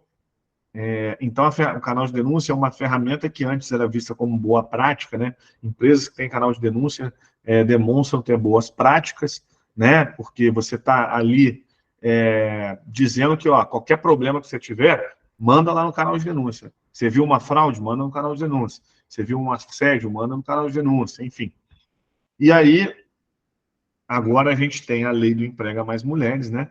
No artigo 23, obriga as empresas a ter um canal em que possa ser feitos relatos de violência contra a mulher ou violência do ambiente corporativo, né? A gente fala também de preconceitos, né? Também preconceitos e discriminação, e que seja acompanhado com imparcialidade para quem for analisar a denúncia, independência e autonomia também para quem vai analisar e também quem vai fazer denúncia, anonimato. Por quê? Porque o canal de denúncia ele pode ser feito por denúncia anônima, né? Então, às vezes, você está passando alguma coisa ruim na empresa e você não quer falar que é você, porque às vezes é seu gestor, você pode fazer uma denúncia no canal. Ou você é um fornecedor e o gerente administrativo te pediu uma porcentagem para poder fechar negócio. Então, o canal de denúncia é uma ferramenta muito importante, que ela permite, né, que o próprio dono da empresa tenha um olhar que ele enxergue pontos que ele não conseguiria enxergar se ele não tivesse um canal para chegar, sabe? Nos Estados Unidos, isso é chamado whistleblower. O whistleblower, nos Estados Unidos, eles ganham recompensa para os caras por exemplo, se você faz uma denúncia que a empresa está fraudando, fisco, alguma coisa, ele ganha dinheiro. No Brasil ainda não chegou essa questão do whistleblower, não. Aqui são tipos... desculpe. Aqui são tipos de denúncia, sabe? Então, a gente, como eu falei antes, que a gente divide em normativo e regulatório, organização corporativa e ético-comportamental, são tipos de denúncia. Ó. Então, tem denúncia que o colaborador está descumprindo a lei, fraude contábil, fraude fiscal, corrupção, vazamento de dados, vazamento de informação. Tem denúncia de questão corporativa, né, de desvios financeiros, superfaturamentos, conflito de interesses, né? Eu sou da área de compras e compro. Acho que tem alguém da área de compras aqui. Eu sou da área de compras e compro só faço a compra da minha empresa, para o meu tio, para o meu namorado ou namorada, alguma coisa nesse sentido. E as denúncias que chegam no canal de denúncia ético-comportamental, né? Que é o assédio moral, assédio sexual, discriminação, uso de droga dentro da empresa, porte de arma, furto de material, né?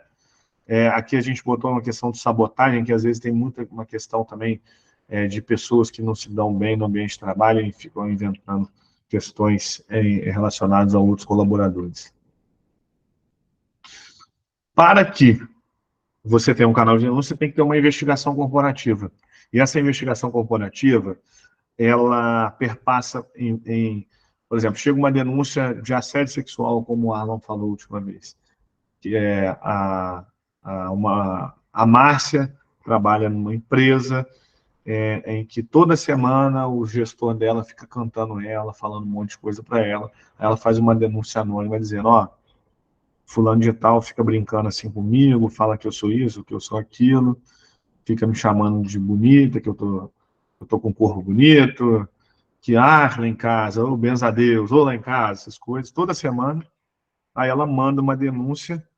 Aí vamos supor que essa denúncia chega para a área de RH da empresa. Ou a denúncia chega para o jurídico. Ou a denúncia chega para o gestor. E aí, é o que eu sempre falo nas reuniões, não adianta você ter um canal de denúncia não adianta você ter um canal de denúncia, sendo que quem toma conta da denúncia é um par seu. Não adianta. Não adianta. Eu vejo isso assim, tão latente, sabe, gente? Porque eu não acredito mesmo que o RH vai analisar uma denúncia como uma empresa terceirizada de fora vai fazer, entendeu? Sabe? Ou que por exemplo, um conglomerado de 4 empresas que tem uma empresa que é do conglomerado que está analisando as denúncias. A denúncia tem que ser alguém de fora, sabe? Tem que ser um terceiro imparcial. Porque esse terceiro imparcial, não existe neutralidade, mas ele tem uma originalidade cognitiva. E aí, essa originalidade cognitiva ela é uma... originalidade cognitiva é você respeitar a imparcialidade. E é você ter conhecimento do que você tem que fazer, sabe? Sem ter um viés inconsciente naquela questão ali. Ou seja, se eu faço investigação comparativa para várias empresas, se a denúncia chega para mim, e eu não estou dentro da empresa todo dia, eu não conheço a Márcia, e não conheço o gestor dela que está fazendo, cantando ela o dia inteiro. Então, a minha visão, ela vai estar muito atrelada no seguinte: vamos supor que por uma cultura machista, se eu sou um homem na empresa e estou investigando, eu vejo, nossa, mas a Márcia se veste, né? A calça dela está sempre mais apertada, ela já posta umas fotos no Instagram dela. Então, tem gente, homens machistas, que acham que ela está dando um asa para alguém falar dela. Eu conheço o fulano de tal que cantou a Márcia. Mas, pô, o cara é gente boa pra caramba, ele brinca com todo mundo. Entendeu? Sabe? Então, uma equipe com imparcialidade é ter originalidade cognitiva. E a gente está sofrendo muito no Brasil uma questão jurídica, hoje, que é o juiz das garantias. E o juiz das garantias é algo que eu sempre estudei, eu sempre gostei muito, que é uma tese, né, do Leon Festinger, que ele escreveu sobre a dissonância cognitiva, sabe? Então, dissonância cognitiva seria essa questão de você ter uma originalidade sobre uma questão que você tem que analisar, né? Porque todos nós temos preconceitos sobre tudo, não existe neutralidade. E um professor na Alemanha, o Bernd Schunemann, ele fez uma experiência sobre isso, sabe? A experiência dele foi, ele pegou juízes que analisavam, porque no processo criminal você tem um inquérito até a sentença, né? Inquérito é para o delegado de polícia e depois vai vir um processo e quem define é o juiz, basicamente isso. E aí, os juízes que tinham acessos lá ao inquérito policial, que nem tinha processo ainda, eles condenaram em 90%. Os juízes que não tinham acesso, de 11, 2 condenaram, 9 não condenaram. Ou seja, tem uma questão de originalidade cognitiva. E ainda vou além. Um outro experimento que foi feito por um francês, um psicólogo, já te dou a palavra, tá, Diego? Um psicólogo que se chama Rosenhan, ele fez a experiência, ele escreveu assim, não sei, assim, estando em sanatórios sendo sadios, alguma coisa assim. Posso depois até mandar para a Márcia, mandar para vocês.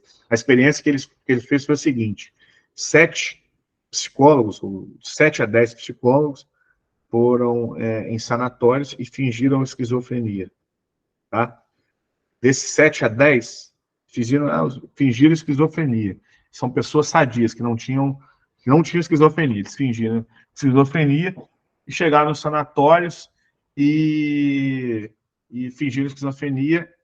Bom, todos eles, primeiro ato, efeito primazia, a impressão primeira que fica. O cara fingiu esquizofrenia, todos eles foram postos dentro do sanatório, sem laudo, sem teste, sem nada. Dos que foram postos no sanatório, vários ficaram mais de 30 dias, só um saiu.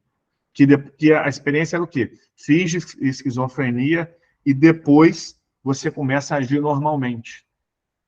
E mesmo assim eles ficaram. Então, o efeito primazia que a gente fala e a dissonância cognitiva é o quê? Tudo você tem que ter originalidade cognitiva. E uma investigação interna dentro de uma empresa, você tem que ter essa questão, toda uma questão psicológica, né?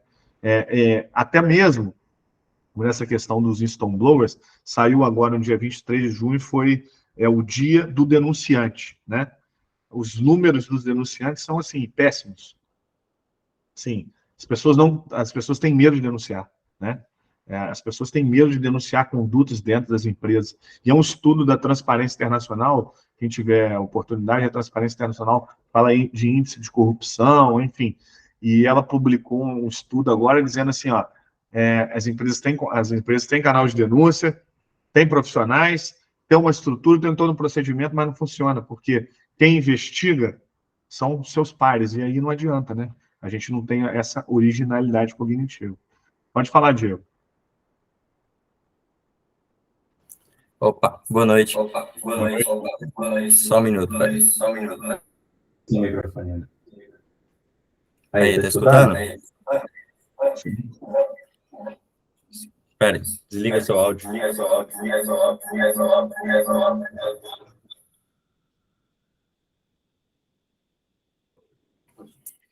Então, voltando aqui, eu tô com a dúvida que eu e meu sócio a gente tem, que a gente vai montar uma empresa agora, a gente está estruturando, e a gente já fez uma captação de pessoas para poder trabalhar com a gente, e dentro delas tem pessoa trans, tem pessoa negra, tem homem, tem mulher, e não pelo que a pessoa é, mas pela competência a gente está contratando, a gente tem até uma dúvida, porque a gente vai estruturar um local físico, e acabaram perguntando isso para mim, eu não sei responder. No caso de banheiro, vamos supor que tem um banheiro para homem e um banheiro para mulher na minha empresa. E vai ter vai ter trans, vai ter mulher, vai ter homem. Se eu tiver que criar um banheiro, que nem me falaram comigo, para pessoas trans, porque as mulheres lá não estão gostando dessa relação, aí a pessoa que é trans fala, não, por que está criando um banheiro à parte se eu sou mulher? Eu poderia ser processado? O que eu poderia fazer? O que eu poderia resolver? Não que seja preconceito da minha parte, mas para saber o que eu faria numa situação dessa, entendeu? Não, então, assim, a primeira coisa que eu vou te falar, assim, ó, pergunta complicada de responder, tá? Sim. Primeiro ponto, complicado de responder. Segundo, nós temos que perguntar mesmo, porque se a gente não souber, sabe, o que fazer, eu acredito que você não teve uma carga discriminatória falando isso, tá? Eu vou te falar porque eu passei por uma questão do treinamento que eu estava dando, eu usei um exemplo pejorativo justamente para educar os homens da empresa, e aí uma uma ativista até brigou comigo e tal, mas depois a gente acabou resolvendo. Olha só, eu tenho uma pessoa ligada à minha família que é vice-presidente de uma empresa muito grande mesmo, e ela teve que tomar uma decisão em relação a isso, sabe? Só que ela ficou assim, se eu criar, eu vou discriminar? Porque a pessoa vai falar assim, pô, vou ter que ir em outra banheira. Se eu não criar também, se eu não criar, eu não estou discriminando ninguém, mas eu também posso ter problemas com as outras pessoas, entendeu? A decisão dela foi não criar, tá? Porque, assim, se você cria, você está dizendo, você está fazendo lembra do exemplo do upgrade? Você está fazendo um upgrade com aquela pessoa. Não é um upgrade, né? Você está acabando discriminando aquela pessoa, né? Porque ela se enxerga dessa forma, né? Ela se enxerga mulher, ela se enxerga homem, né? Sabe? Então, eu não criaria. Na minha empresa, se acontecer, eu não criaria, sabe? Gostaria também de, quando estivesse contratando, ouvir da pessoa, sabe? Também. Se ela fala, porque a pessoa às vezes pode falar e tal, mas é um assunto muito complexo, tá? Eu não estou vendo as empresas criando, estou vendo as empresas falando assim, toca o barco, meu amigo, entendeu? Se a pessoa quiser entrar no banheiro, é melhor que entre e vai, porque aí você já vai criando essa cultura, sabe, Diego? Você já vai deixando algo que deveria ser normal e que as pessoas acham anormal, sabe? Então, eu vejo dessa forma. E eu também penso sobre esse caso, assim, né? Eu acho que é bom sentar com os colaboradores, conversar sobre isso, explicar, entendeu? Que a pessoa se enxerga assim, sabe? Teve casos aí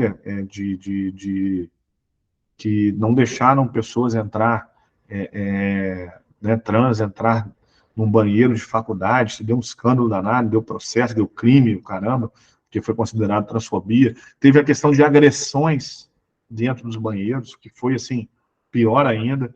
Então, eu acho que é interessante você, primeiro, parabenizar aí pela questão também de contratar mesmo, né, por uma questão de critério técnico, né, que eu acho muito interessante.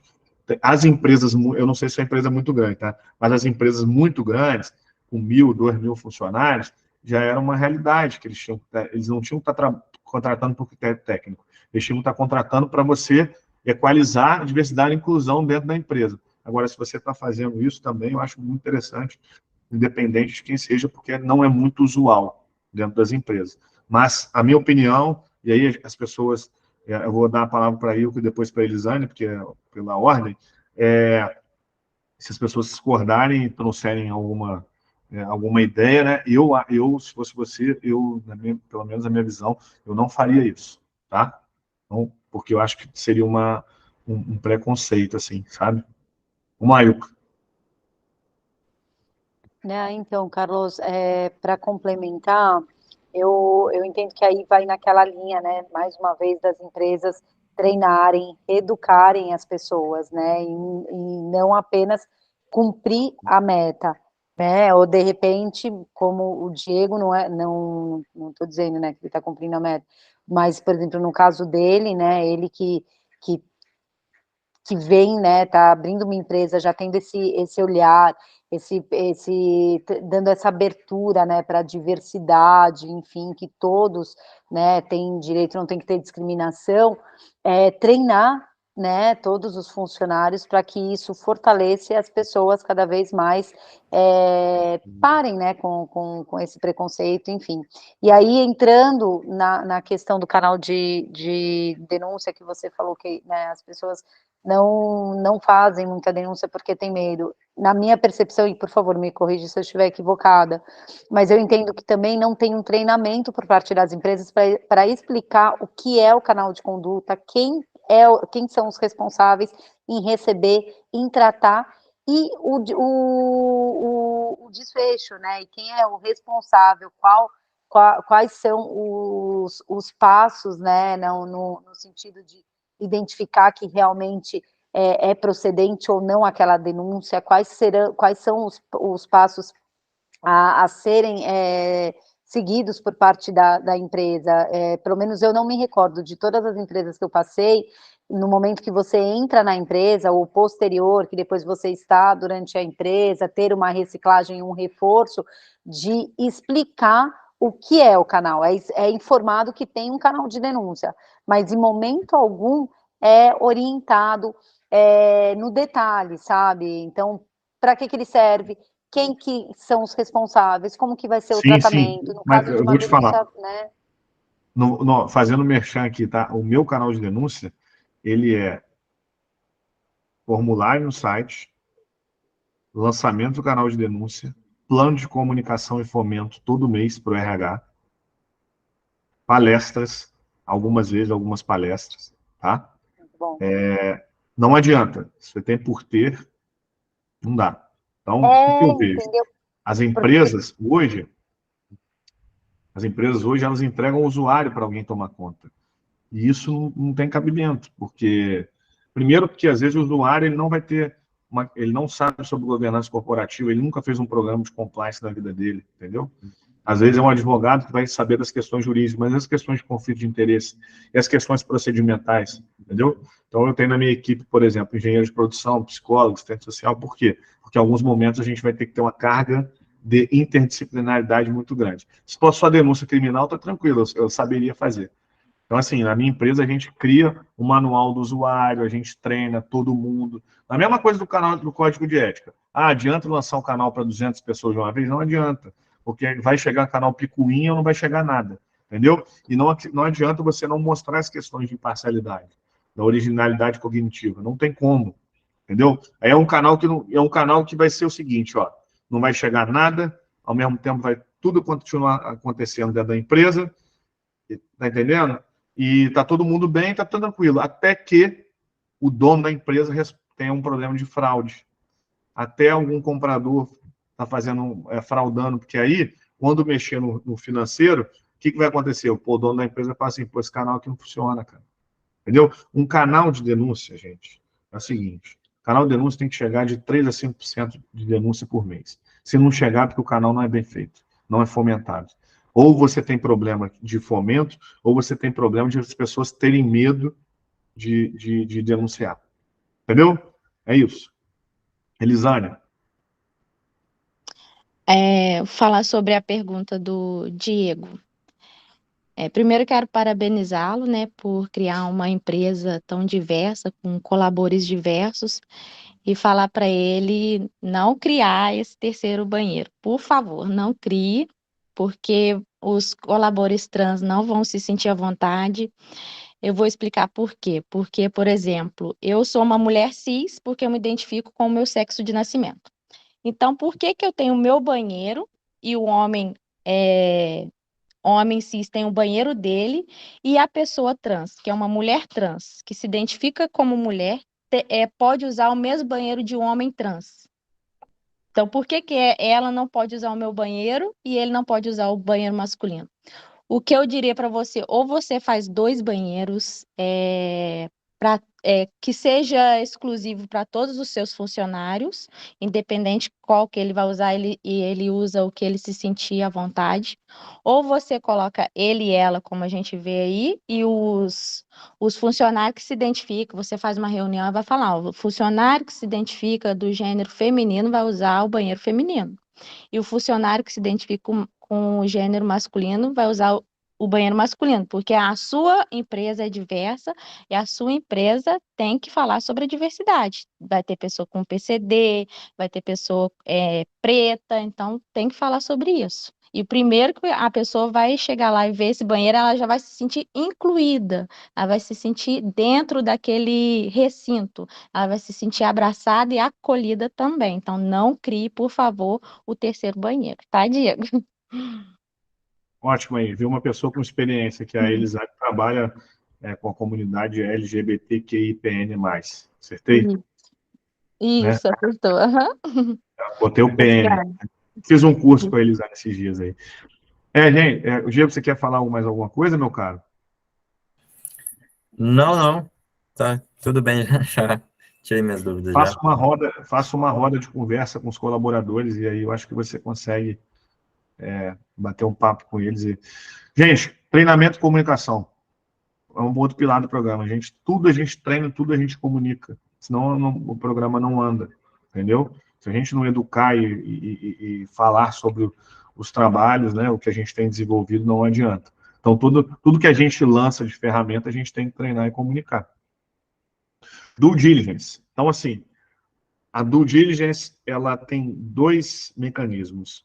Due diligence de pessoas, que é chamado background check, que é para a gente analisar o anterior, né, a vida pregressa da pessoa, então é feito muito isso na área de RH, tá? E uma due diligence dos nossos fornecedores. Como eu faço due diligence aqui na minha empresa? Assim, vamos supor que uma pessoa quer comprar um imóvel, um terreno. Eu vou e pesquiso a vida toda da pessoa que está vendendo, seja pessoa física ou seja pessoa jurídica, tá? O que pode ser feito dentro dos programas de compliance?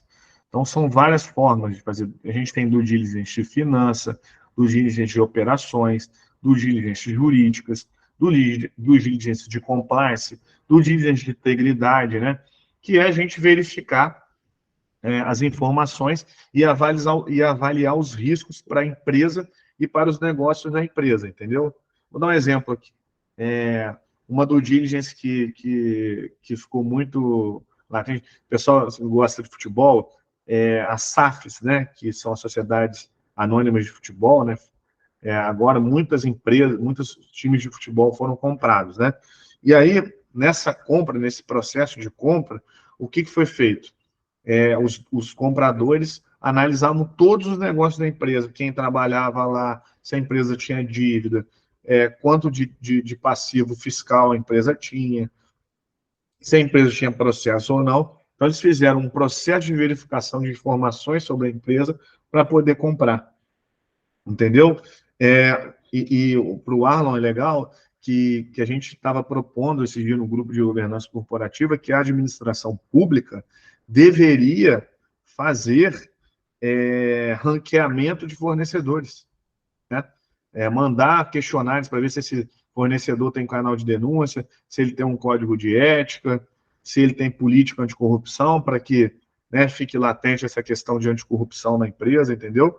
Então, a due diligence é um processo de avaliação, né, e verificação de possíveis riscos sobre aquele negócio. Como é operacionalizado dentro das empresas?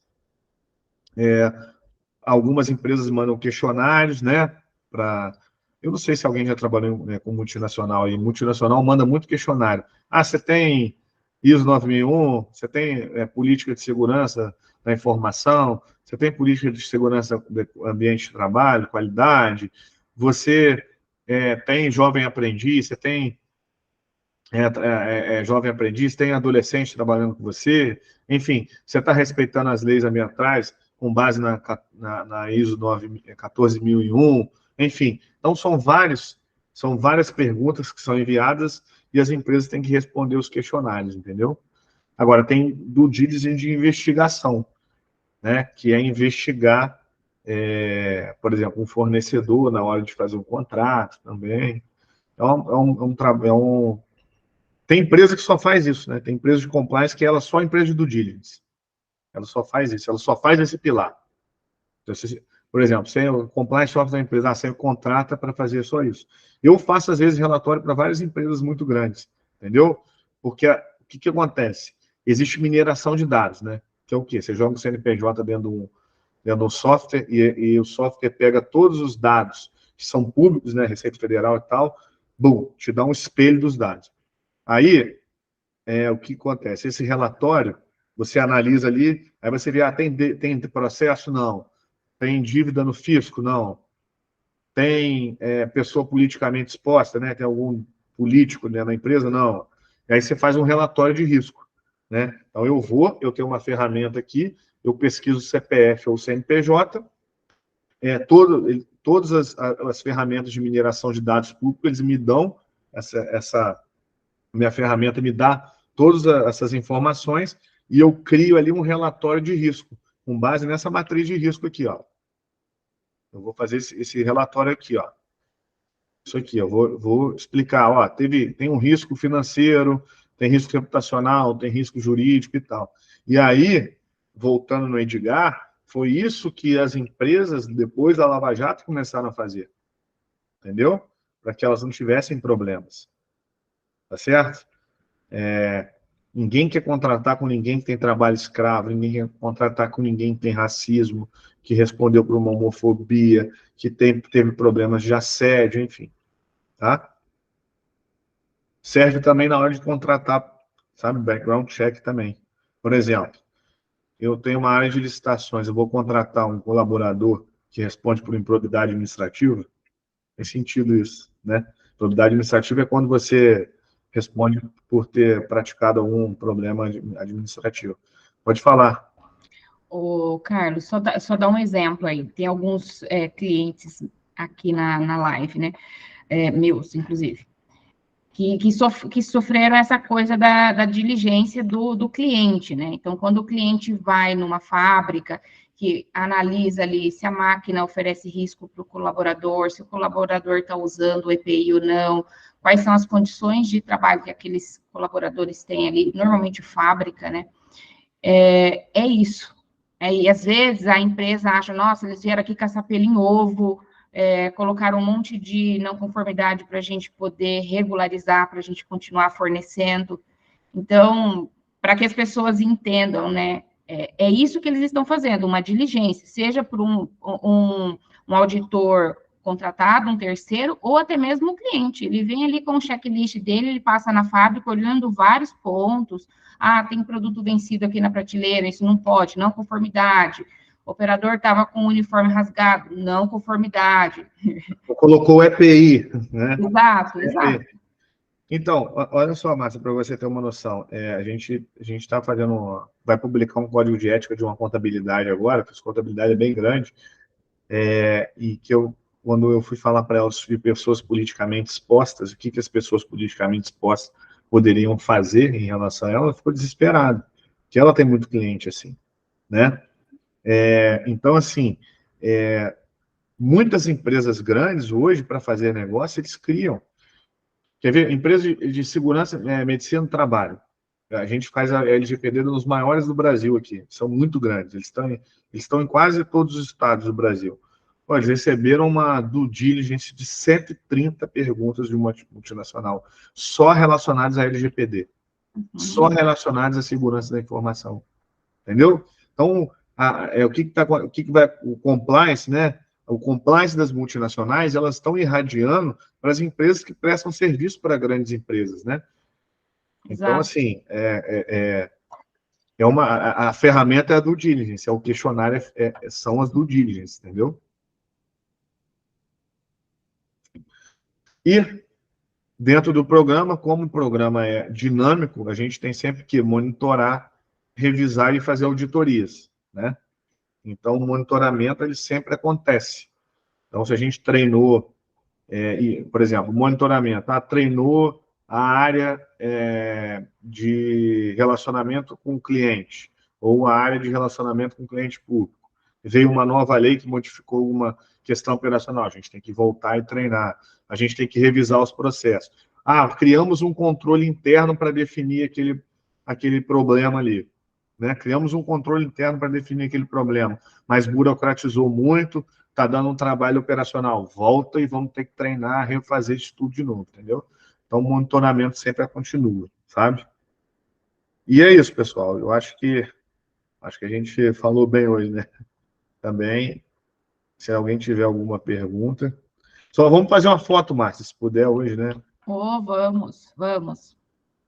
Pessoal, depois que você encerrar aí, a gente dá um print aqui. Quem puder aparecer aí para falar um oi, quiser fazer uma pergunta, ou até mesmo, depois eu vou disponibilizar, junto com o certificado de participação de vocês, pessoal, eu vou mandar o material que o Carlos apresentou aqui hoje, vai ficar lá, vocês podem assistir quantas vezes quiser. Aí vou mandar o material, né, o link de acesso para o material e também certificado. Até final da semana ou começo da próxima, vocês recebem aí por WhatsApp. Eu vou tirar. Alguém tem alguma pergunta para fazer? Alguma contribuição aí, fiquem à vontade. Vou tirar a apresentação aqui. Beleza. Eu acho interessante. Se alguém tiver alguma pergunta, a gente está disponível aí para poder responder. Se ficou alguma dúvida aí. Deixa. Pergunta, eu acho que não, é mais um comentário. Eu acho que isso aí é um assunto que, se a gente fosse continuar, a gente ficaria aqui horas e horas falando, né? Na empresa Sim. que a gente trabalha lá, assim, está muito em pauta esse assunto, está muito atual, muito atualizado, né? Então, acho que aí tem assunto para algumas horas. Sim, é bastante, né? O compliance é um mundo.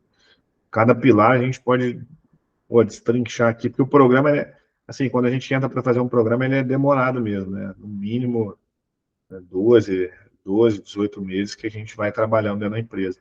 E acaba que a gente não sai depois, né? Porque a gente fica no organograma, né? Como uma área da empresa, entendeu? E é importante isso. Para sempre dar essa dinâmica, né? Porque o mundo vai mudando o tempo todo. Legal, gente. Muito bom ter vocês aqui com a gente. Muito obrigada pela participação, pela contribuição Obrigado. aí com as perguntas, né? Eu acho que Se alguém quiser botar pergunta no chat, né, Márcia? Desculpa. Exatamente. Se quiser colocar pergunta no chat aqui, mas a contribuição de todo mundo aí com as perguntas acaba enriquecendo mais ainda o conteúdo, né? Porque essa coisa do compliance, eu acho que é uma coisa que vai estar sempre viva. A gente sempre vai ter elementos novos, né? Não é uma coisa estática. Eu botei meu Instagram no chat aí, pessoal, se quiser seguir. Legal. O pessoal que quiser colocar aí, coloca também, fiquem à vontade. Colocar Instagram ou até mesmo... Instagram, LinkedIn, se quiser também, né? Vou colocar aqui o LinkedIn. Eu adorei vocês terem compartilhado e marcado a gente no LinkedIn ali. Quem tiver, pode marcar. Eu vou colocar aqui meu LinkedIn também, pode marcar a gente lá que a gente reposta. O que eu falo assim, o compliance, ele, para você ver, para toda empresa pode ter algum pilar, né?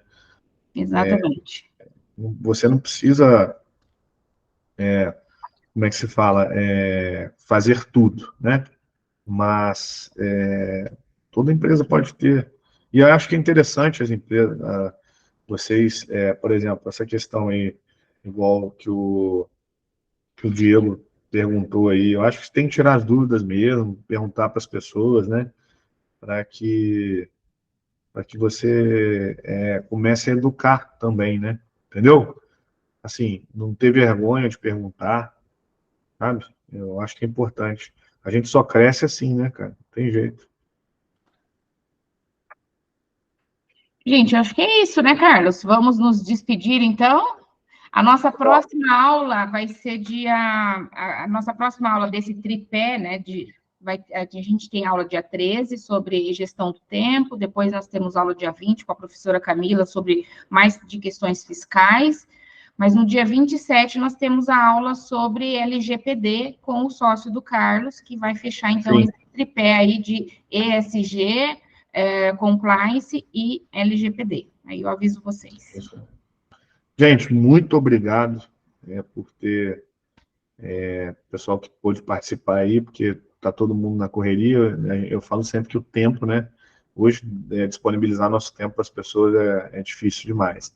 E se vocês precisarem de qualquer coisa, tem meu LinkedIn, o Instagram aí, a Márcia também tem meu contato, se precisar tirar uma dúvida aí, qualquer dúvida, a gente está à disposição para ajudar aí, tá bom?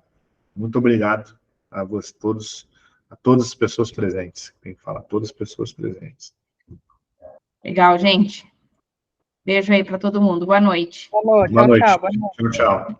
Obrigada, Boa noite, Tchau, obrigado. tchau, boa noite. Tchau, Márcio. Obrigado. Tchau, Diego, Elisane, Daniele. Tchau, Muito Márcio. obrigado. Tchau. Tchau. Tchau, Elisane. Obrigado, tá? O Arlon. Tchau, Isaías. nada. Tchau, Bianca. Tchau, Bianca. Obrigado, hein? Imagina, Carlos, eu que agradeço. Foi excelente. Parabéns. Obrigado, querida. Um abraço. Abraço. Tchau, Arlon. Boa Um noite. abraço. O Arlon tá sem áudio. Até mais, Márcia. Até mais, Carlos. Vou fechar aqui. Arlon e Benedito. Até mais. É. Tchau, tchau. Tchau, tchau.